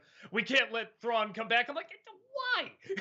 What did he really do in Rebels? That was so, oh no, this will be the end of everything. But then when they do get to him and you see what he... No spoilers. What he built up. Yeah, but, well, okay, he's in the trailer. Come on, they're going to get to him. But when you see, like, what he built up and stuff, it's like, okay, I can see why this guy's a threat. Livster, thank you for the 100 bits. Hey, Doug, what episode of live-action One Piece are you on, and how are you liking it? I finished them all, and I absolutely loved it. Absolutely loved it. I cannot wait for more. It's the first show in a while, like first news show, where I'm actually like excited to see, like I'm really, really excited to see more and explore more of this world and be with these characters and everything. So I absolutely loved it. Tiff Guy, thank you for the 100 bits. Last time I asked you to get Walter on the phone for a fanscription, but this one is for you, Doug. How would you fix a troll in Central City? If not a fanscription, maybe a free cheer discussion? A troll in Central Park, thank you so much. But I don't know. It's not that great an idea to begin with. So I don't know. I mean, okay, it's clearly meant, I'm sure they made it for little kids, for like toddlers and stuff. That was the age group and everything. But I don't know what I would do. And maybe have it where it isn't just like one whatever day that they may, like maybe the kids have to keep coming back to the troll. They have to sneak him food, do a little bit of like an ET thing, but they have to do it in Central Park. And just him exploring Central Park could be interesting because it's so huge. So maybe something like that. Noah Zinner, thank you for the 100 bits. Doug, at some point, please look into adding Dallas Fan Expo to your convention list. You're a great inspiration, Doug, and meeting you would certainly make my year. I just talked with my brother about this because I was going to reach out to cons for next year. And I'm like, do you think I should with this? And he's like, I wouldn't. I'd wait until, it's gone. It's like, yeah, there are some times where it's like my brain is half functioning, like really, really bad. So it's like, I still got some for next year. We even got some this year. Grand Rapids Comic Con's coming up in November. But yeah, I don't think I'm going to seek out any more until this passes. I think that's just the smart thing to do. Talkative Carl, thank you for the 100 bits. What do you think will happen if someone hacked Warner Brothers network and leaked the Batgirl movie the studio has locked up, like the Deadpool footage? Would there be negative fallout for WB? Oh, I mean, anytime there's a hack, there's usually negative fallout. But in terms of the movie, Brendan Fraser said something very true about it. He said, well, the people came in, saw it, and they hated it and said, this is terrible. And I said, well, yeah, but it's not done. It's a first edit. Every first edit is awful. And that's very, very true. Yeah. Anytime you see the first edit of something, it's like you cut it down to where it's actually a movie. A rough cut is always going to be terrible. Yeah. So, yeah, he was very much standing by. It was not these people didn't know what they were talking about yet. Like, it wasn't at a point to decide whether or not it was bad, if that makes sense. That Disney Nerd, thank you for the 100 bits. I mean, you need your beauty sleep, Doug. You don't stay this beautiful from skincare or anything. Naps are the key to beauty. Indeed. Yes. Nothing I was going to say, but yes. Tiff Guy, thank you for the 100 bits. For this year's Nostalgiaween, you should do one scary thing you never do, reviewing a Stephen King movie. Gasp, the horror. Yes, such a new experience. You know what? I will. Noah Zinner, thank you for the 100 bits. Doug, the 1997 Borrowers movie is the most nostalgic film I can think of. Please make an NC for it in the future. I have it on the list. I've never seen it, but I heard it's pretty good. I'll try to check it out. Random Cartoon Fan, thank you for the 100 bits. I have recommendations for a few NCs, but with a twist, they're Nickelodeon movies. I am thinking Adventures of Tintin, Dora and the Lost City of Gold, and who cares if it's something for kids, and it's been invading my mind since finding out the new one is pretty solid in my opinion, the Paw Patrol movie. Yeah, we watched that Dora movie, I think, on like a live stream here, and that was very, very fun.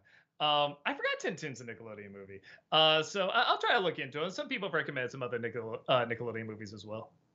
Noah Zinner, thank you for the 100 bits. Doug, I'm loving Nostalgiaween so far, but I'm also pumped for Christmas. Here's a couple of suggestions: Edward Scissorhands and Gremlins.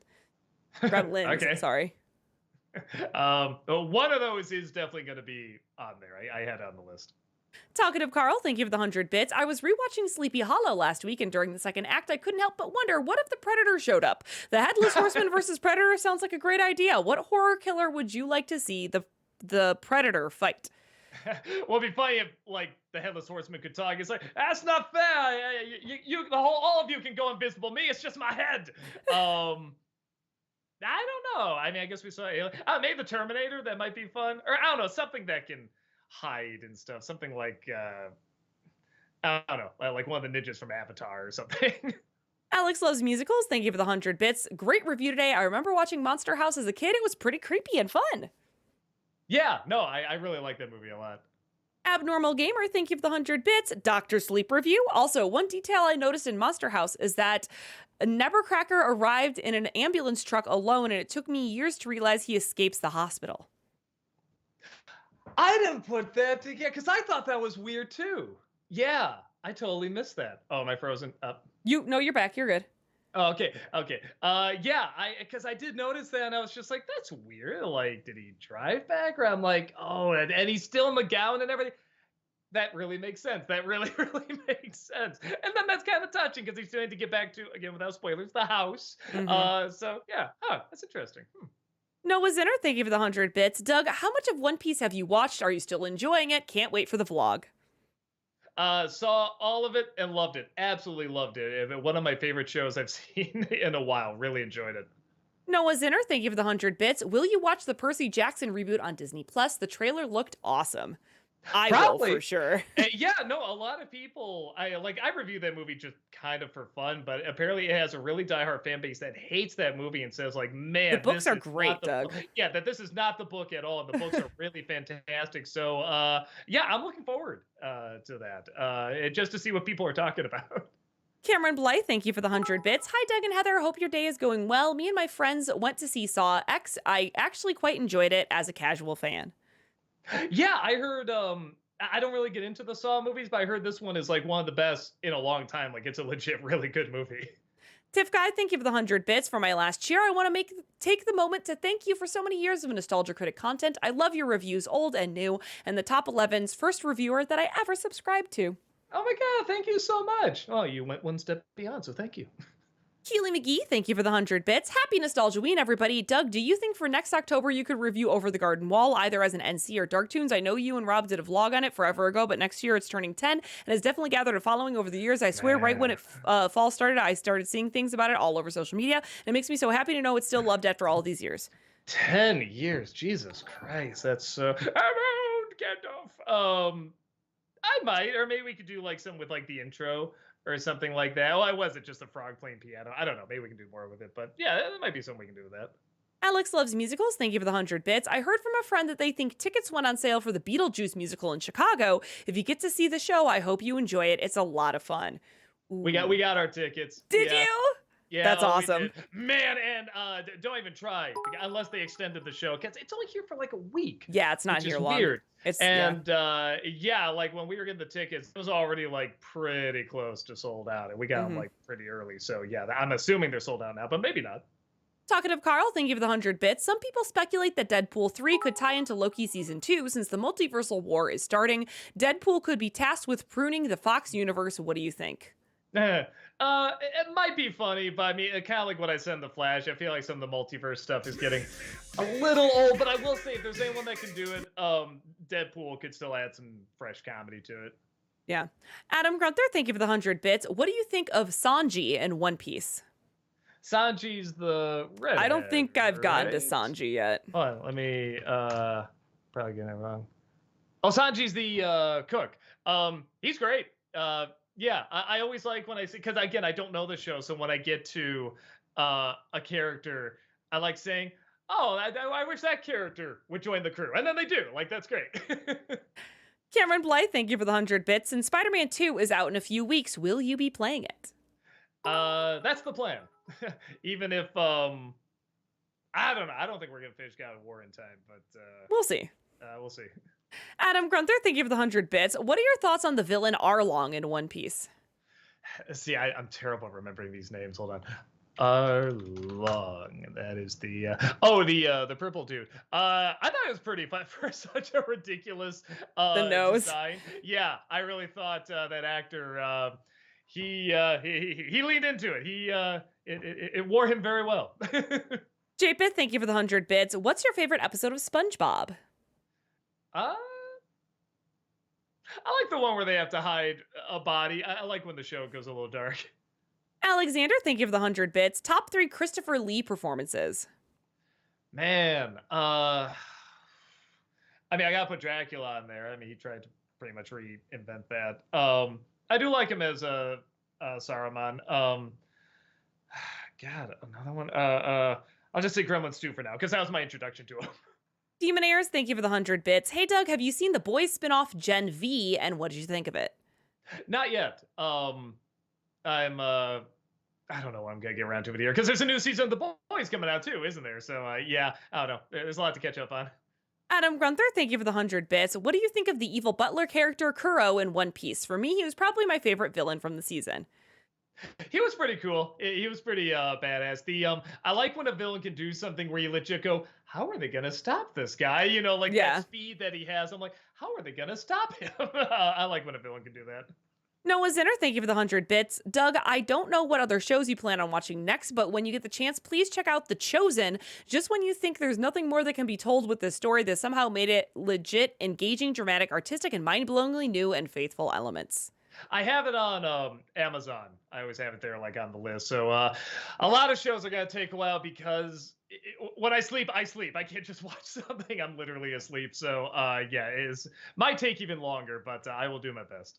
Abnormal Gamer, thank you for the 100 bits. Will you review Goosebumps featuring Jack Black? Also, you said in your Fox Kids review that Goosebumps isn't scary. You have thick skin because Slappy the Dummy legit scared me when I was a kid. Yeah, but sometimes dummies just scare people. I have an aunt that was terrified of the little doll from Twilight Zone. Sometimes just certain things Amazing. scare people no matter what. Clowns scare people no matter what kind of thing. And I'll say about Goosebumps. I have it on the list. I don't know if I'm gonna get around to it though. Cameron Blythe, thank you for the 100 bits. Did you hear Has Been Hotel is getting a January release on Prime? I didn't hear it was January. Okay, I did hear it was going to be on Prime, but I didn't know it was January. That's really cool. I'm excited. I'm excited to see what they do with it. JT, thank you for the 100 bits. Just curious if either of you seen the show Hell of a Boss. It's on YouTube for free. Personally, I think the art and animation style is awesome. Yes, I haven't seen the newest one, but yeah, if anything else, just the art of it is phenomenal. I like the story and characters too, but the art is just I can't even believe how good it is. I know we're already kind of pushing Okay. through, but yeah, we still an hour behind. Gotcha. Alexander, thank you for the 100 bits. I'm not sure if I'm just stating the obvious here, but Telly Savalas as Blofeld on Her Majesty's Secret Service reminds me a lot of Clancy Brown's Lex Luthor from the original Superman animated series, and not just because they're both bald. What do you think? I can see that a little bit. Yeah. Adam Gunther, thank you for the 100 bits. What are your thoughts on the chef character Zeph in One Piece? Oh, he's cool. I love a guy that can make that long mustache twirling around, still look badass. Strider for Life, thank you for the 100 bits. Just thinking about Final Fantasy VII Rebirth, what if somehow they get Sephiroth to dance with Diamond at the Golden Saucer? I Ooh. cannot wait for Final Fantasy Rebirth. Optinate, thank you for the 100 bits. Happy Halloween season, Doug and Heather. Also, I watched the new Saw movie, the first Saw movie I have seen. I have only seen kill counts for the YouTube channel Dead Meat. This is the first Saw movie I've ever seen, let alone in theaters. I hear it's good. Yeah. Yeah. Japeth, thank you for the 100 bits. Thoughts on the film Spirit of the Beehive? Never even heard of it. I'll try to check it out. Cameron Blythe, thank you for the 100 bits. Did you get the chance to check out the Doctor Who episode Girl in the Fireplace? And if so, what are your thoughts? No, I haven't. I'm sorry. Like I said, probably going to be a while. Darth Payne, thank you for the 100 bits. Hi, Channel Awesome. I watched you guys for years, and here's a question I asked in the comments for a while. Will Nostalgia Critic review The Crow for Nostalgiaween? It's the perfect time to do that since the movie's set on October 30th and Halloween. It is a Halloween movie, isn't it? Huh. Yeah. It's funny. I can't remember that movie being a little boring, honestly, but I kind of want to see it again. I'll check it out again. Honest Reviewer, thank you for the 100 bits. So one bit of news from last week want to ask you is, you seen the Has Been Hotel trailer. Love the part when they say, no, seriously, it's for real this time, because last we heard it was supposed to come out this summer, which didn't end up happening. Oh, okay. Interesting. Well, now I know why that is. Alexander, thank you for the 100 bits. I recently watched the Hammer film version of The House of the Baskervilles, starring Peter Cushing as Sherlock Holmes. I'm realizing more and more how great an actor he is. Everyone talks about Christopher Lee as Dracula, but nobody discusses Cushing's take on Van Helsing, which is honestly just as good.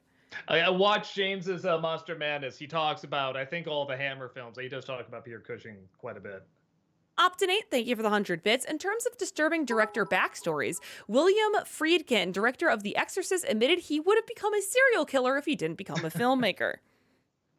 I can see that. Well, thank God he's dead. Alexander, thank you for the 100 bits. Who are your top 3 favorite horror directors of all time? I guess I could put Kubrick on there. I think so. James Wan always does something interesting. I don't know if he's one of my favorite, but he always does something interesting. No, I don't know who's Stephen blanking King. on No, I'm just kidding. That's not a director I know. Not a director I know. Oh no, he directed one, man. It was bonkers. Shit, I can't think of my brain fog. I'll just say Stephen King right now because he did do Maximum Overdrive, and it was fucking great. Gunsblade, thank you for the 100 bits. Thoughts on Fright Night Part 2? Have you heard Holland is going to write his sequel to his original Fright Night? Oh, okay. Nowadays that would be interesting with like social media and TikTok and stuff. That you could probably do something fun with. I'm down for that. I think you could do something cool with that. Mumra, thank you for the 100 bits. With Netflix being known to cancel shows a lot, it seems Stranger Things gets all the props for being one of the longer running shows on Netflix with 5 seasons. Let's give Cobra Kai its flowers going into its 6th final season that's not due to a cancellation, but a true finale that was planned. Love both shows, just feel like Cobra Kai needs more credit. Yeah, I mean, it gets a fair amount of credit though too, just not as big as Stranger Things. Real quick, Mike Flanagan and Jordan Peele. Those are 2 really good horror directors. So it's 2 hours. There you go. There you go. Japeth, thank you for the 100 bits. What's a movie you just felt like taking a shower after watching it? Could be good or bad. Garbage Pail Kids. Another one, and it's an excellent movie, but we saw it on Christmas and that was a mistake. The Florida Project. I've talked about it before, but we were just in a funk the whole day after seeing it because we thought it was going to be like an uplifting comedy. It was not. Haunted Joker, thank you for the 100 bits. Which Bakshi movie have you actually seen other than Cool World and Lord of the Rings, and which do you like? I mean, I've seen a lot of them. I've seen Fritz the Cat. I've seen Fire and Ice. American Pop is phenomenal. I'm trying to think of ones I haven't seen. I think I've seen them all. That Disney Nerd, thank you for the 100 bits. So I have both good and bad news. The good news is I took my cat to the vet to get his ears checked for ear mites, and no ear mites were found. The bad news is he still has a lot of wax in his ears, and they gave me a treatment that cost me $144. That sucks. I'm sorry, man. Pets are not cheap. If you can't afford them, don't get them. Yeah. Not to say that you shouldn't, that Disney Nerd. I'm just saying in general, I don't think people realize. Anyway, at movies, thank you for the 100 bits. NC for Encanto. I don't think I could add that much. It's a very good movie. I don't think I could add anything that new to it, though. Japeth, thank you for the 100 bits. What's your biggest disappointment as far as a director or creator you admire letting you down with a film?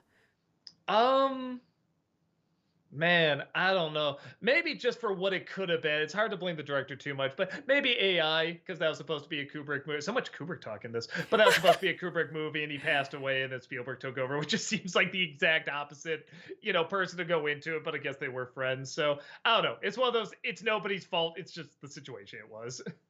Abnormal Gamer, thank you for the 100 bits. People have been saying Disney is dead due to Bob Iger plummeting the company, Kathleen Kennedy being crazy, and Rachel Zegler being a dud. But do you think there's hope for the mouse? Oh, sure. I think Disney's fine. Well, okay. Let's not say that. They have had a rough year. Well, yeah. But they have had. I've been around long enough to see them just go through these peaks and valleys a lot. And if anything, I actually kind of get more excited when they go into these valleys because then they really have to scramble to get innovative again. Because they do get back up there. They usually do something really interesting and really good and really imaginative. So I'm looking forward to that. But yeah, they're in a rough spot now. They'll get out of it. Japeth, thank you for the 100 bits. Doug, I remember you saying you were going to publish a book that was semi-inspired by Dr. Seuss, and I have to assume that means it has a scene where the mayor kisses a dog's butt. Clearly. Yeah, it's another one that the shingles kind of knock back a little bit more. Every time I get so close, something always knocks it back. But hopefully next year should be out. That Disney Nerd, thank you for the 100 bits. Yes, you're finally reviewing Coraline next, my favorite stop-motion film of all time. Why would you think that? I don't know. Doug has been so subtle with all of his hints. Yeah. I don't know where you got that idea from. Cameron Blythe. Cameron Blythe, thank you for the 100 bits. Would you do an NC on Inside Out just before its sequel? Maybe before the sequel. That is another one that's so self-explanatory, though. That's part of the genius of it. I don't know what I could add. I don't know if I could add that much. Wiccan, thank you for the 100 bits. Hey guys, Doug, I was wondering, have you ever heard Snuff Out the Lights sung by the marvelous Eartha Kitt? It sadly was cut from Emperor's New Groove, but I honestly consider it one of the best Disney villain songs of all time. I love that song too. It is a really good song. And you can see why they cut it out. It has nothing to do with where the story eventually went, but yeah, it's a cool song. Rob's Jen, thank you for the 100 bits. Doug, will you review the other Muppet movies for Disney-cember? I think maybe next Disney, so not this one, the following one, I might include the Muppet movies, because I do like talking about those films. Never changed, chat. Dragonstoy mentioned that the movie is about Doug's nipples, and then Wingweaver says, yes, Coronips. Coronips just sent me for a second there.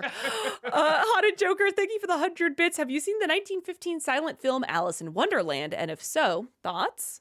I've seen a lot of Alice in Wonderlands. Let me see if I've seen an Alice in Wonderland. Nipple line. God damn it, Nipple Chance. line. Sorry. Oh, I think somebody was telling me about this one before. I have not seen this one. I really want to. So thank you for reminding me of that.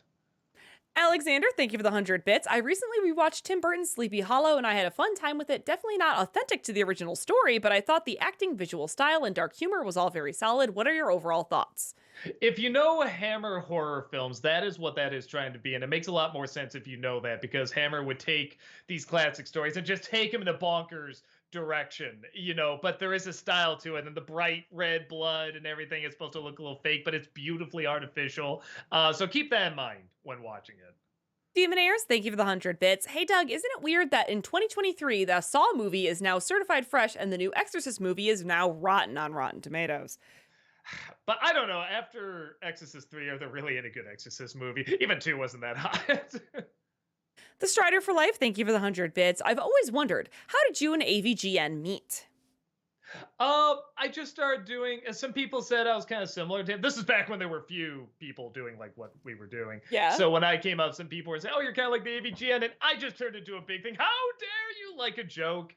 And some people took it seriously. So I kind of emailed him just saying, hey, just so you know, this is a bit and everything. It's just a joke. And then we just started talking back and forth with it. And we're like, oh, this could be pretty funny. So we always say that's back when YouTuber feuds were intentionally funny. Cameron, thank you for the 100 bits. Hey, Doug, I was wondering, are you going to do the sequel for Scary Godmother for this year's Nostalgiaween?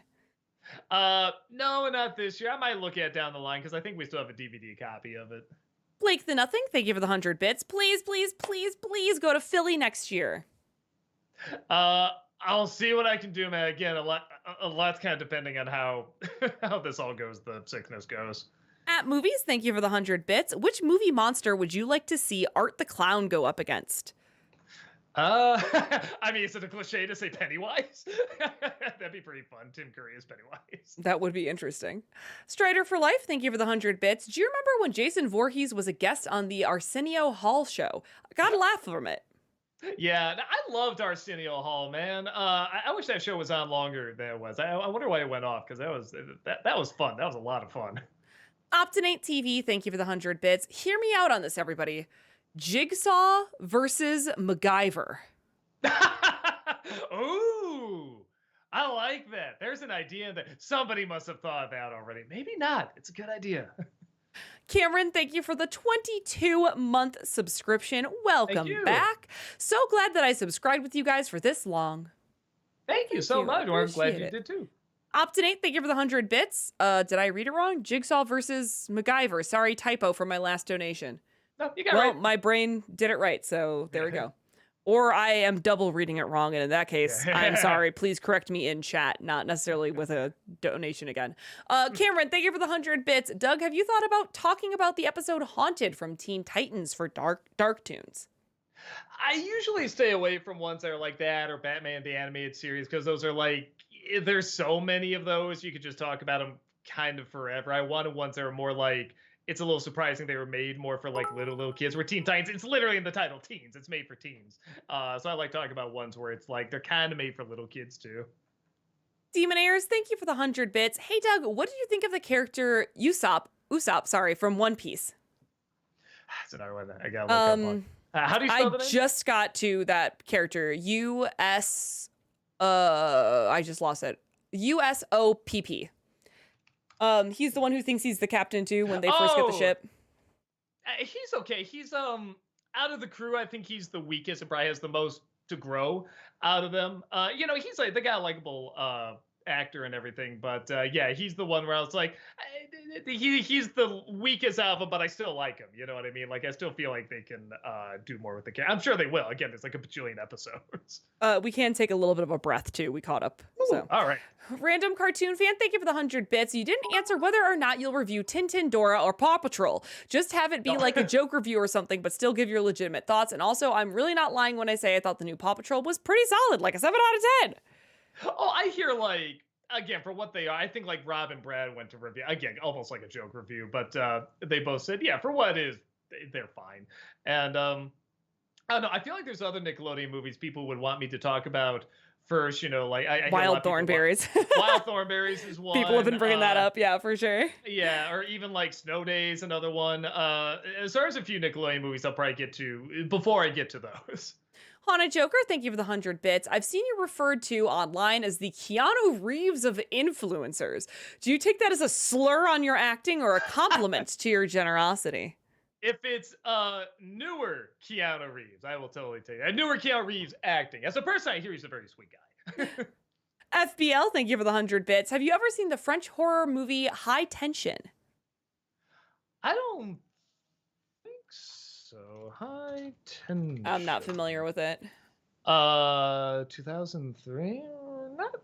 Oh, okay, I recognize this cover. I always remember her with like the buzzsaw there and stuff. Ooh, all these pictures look like fun. Okay. Oh, I gotta check this out. All right. I gotta look into this. At Movies, thank you for the 100 bits. NC compilation for the Madagascar films. That's on the list. Because I actually do like those films. I think they might be fun to talk about. Haunted Joker, thank you for the 100 bits. That Keanu Reeves thing never happened. Thanks for being so cool. Have a good night. Crush Level, thank you for the 100 bits. Hey Doug, did you know apparently the new season of Power Rangers Cosmic Fury is going to be the last season? We don't know if they're going to reboot that or not, so better get watching. We'll see. I don't know. It's always like anytime you hear something's going away, it's like, is it though? It's been going this long. Is it gonna go away? We'll see. Like I said, I don't even know if I got past like whatever, season 2 of Power Rangers, so I am not the person to ask about it. Cameron Blythe, thank you for the 100 bits. What's a horror franchise you simply refuse to check out? For me, it's Human Centipede. I don't know, most of them I haven't seen Jeepers Creepers yet. Some people say that's not bad. Yeah, I don't know. I think most of the big ones I'm usually pretty interested. I've seen at least one of them. I've seen at least one Saw movie, even though I didn't get into it. So yeah, I don't know. I'm sure there's one out there. I just can't think of it. Alexander, thank you for the 100 bits. Top 3 favorite Mike Flanagan movies. God damn it. What's it? Gerald's Game is number 1. I think that's brilliant. I'm trying to, yeah, there's so many miniseries now. I'm like, oh, fucking the Mirror one. What the hell's it called?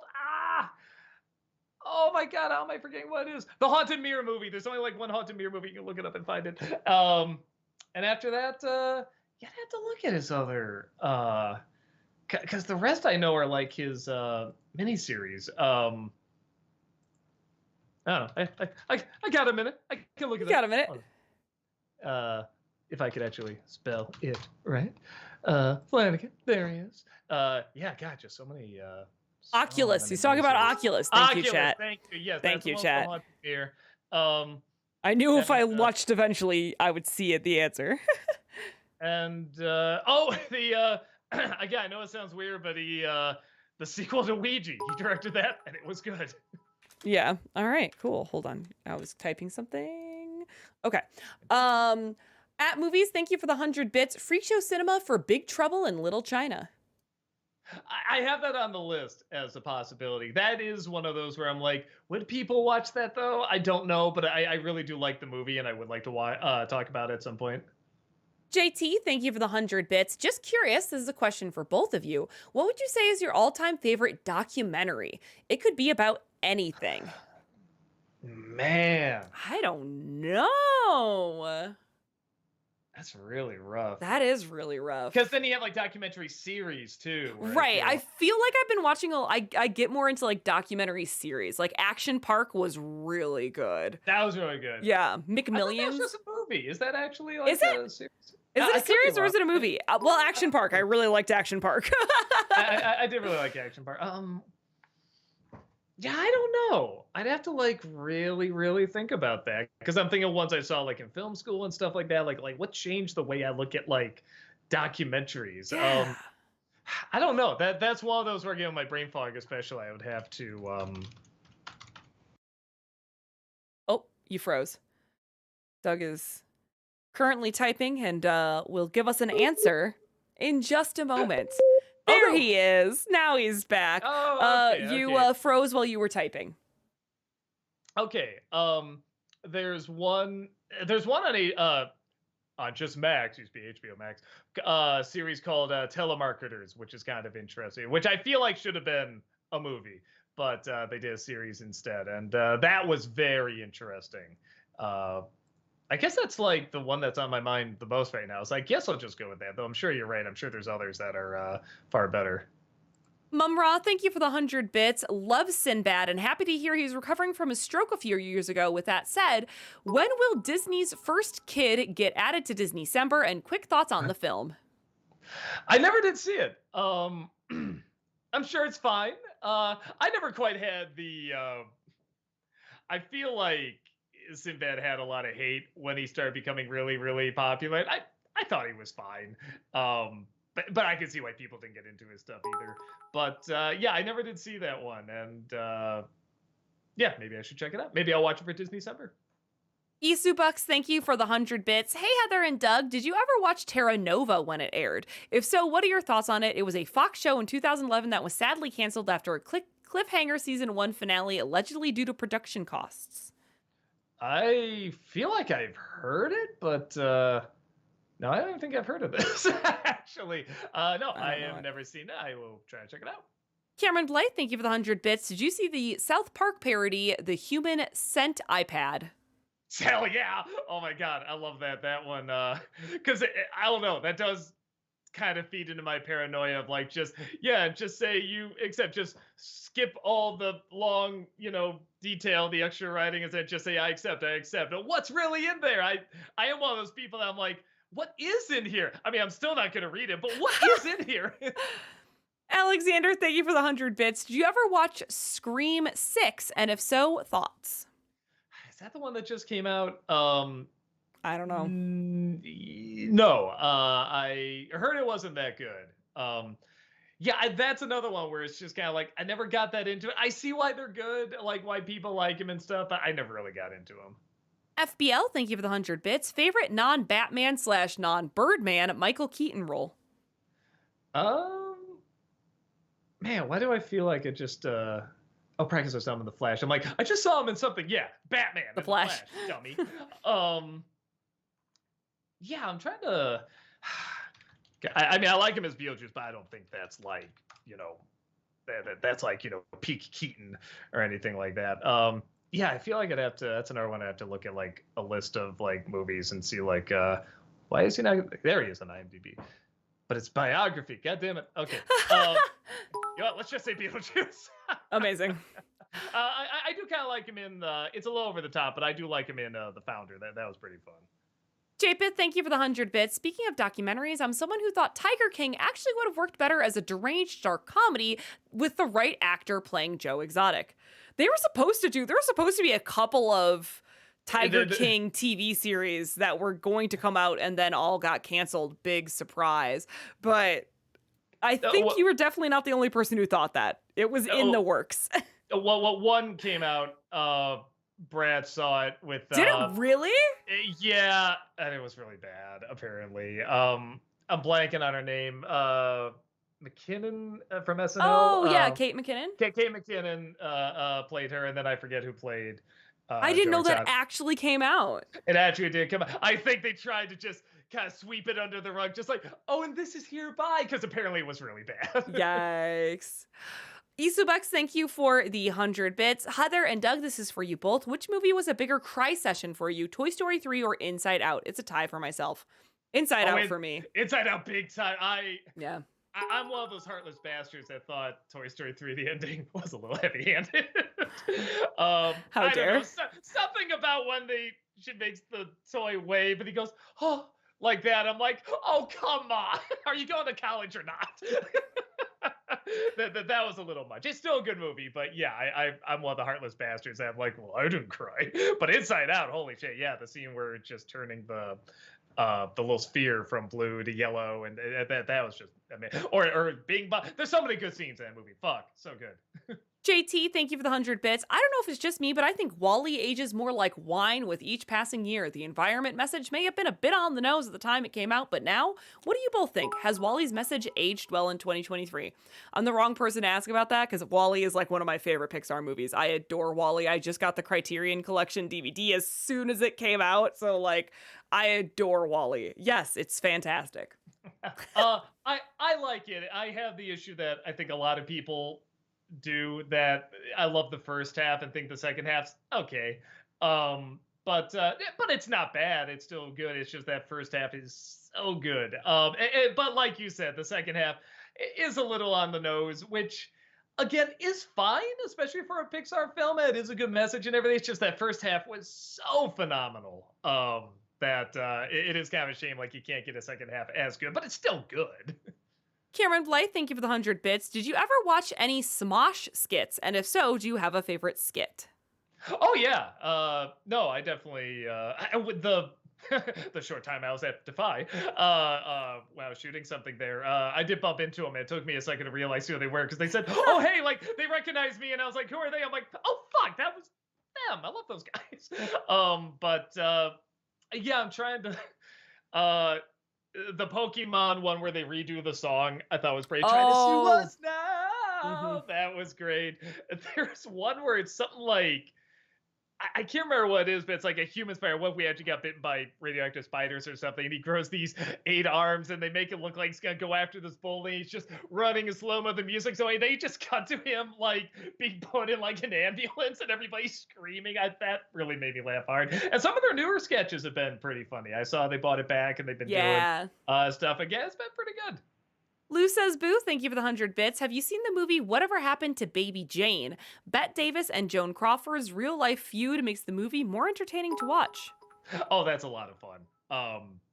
That is a very... I'll say this. I went into it thinking it was a horror film, and it technically is, but it's not a scary film. You know, it's kind of like a...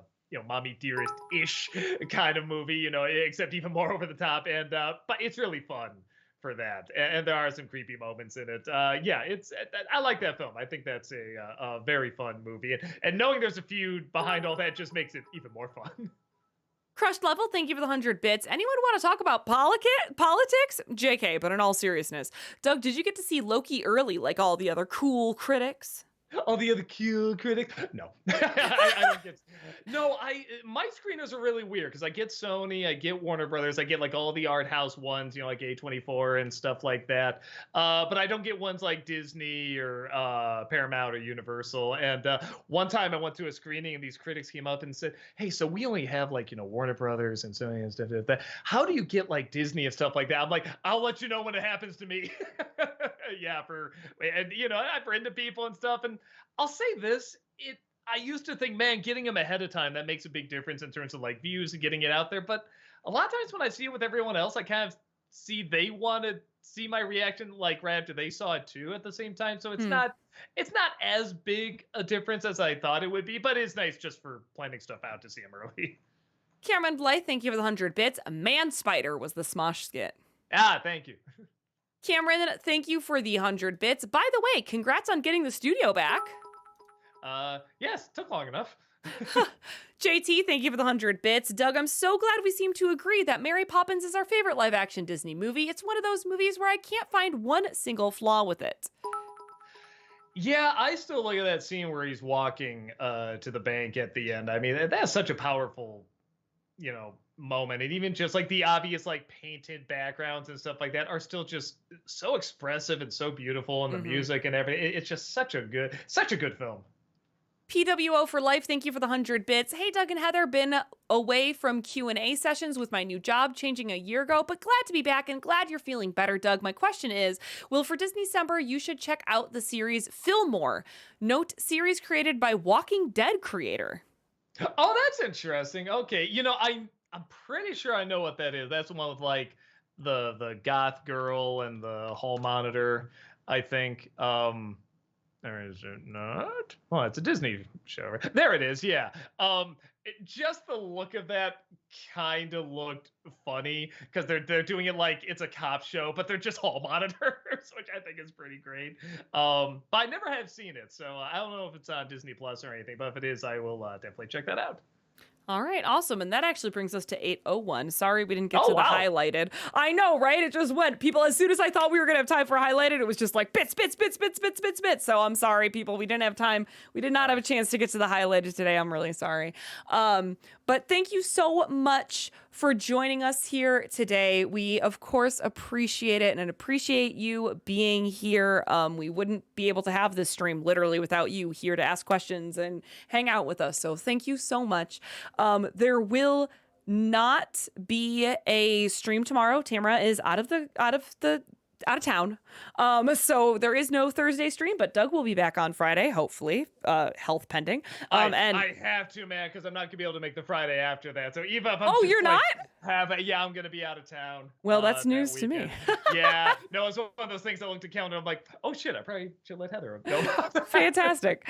All right. So yes, I'll definitely be there Friday, even if I'm like half dead or something. Okay, even if we have to wake you up. Yes. All right, so Doug will be here on Friday. Malcolm will be here on Friday. So come on back on Friday. We'll have some content ready and waiting for you. Have a great rest of your evening, and we will see you all later. Bye-bye.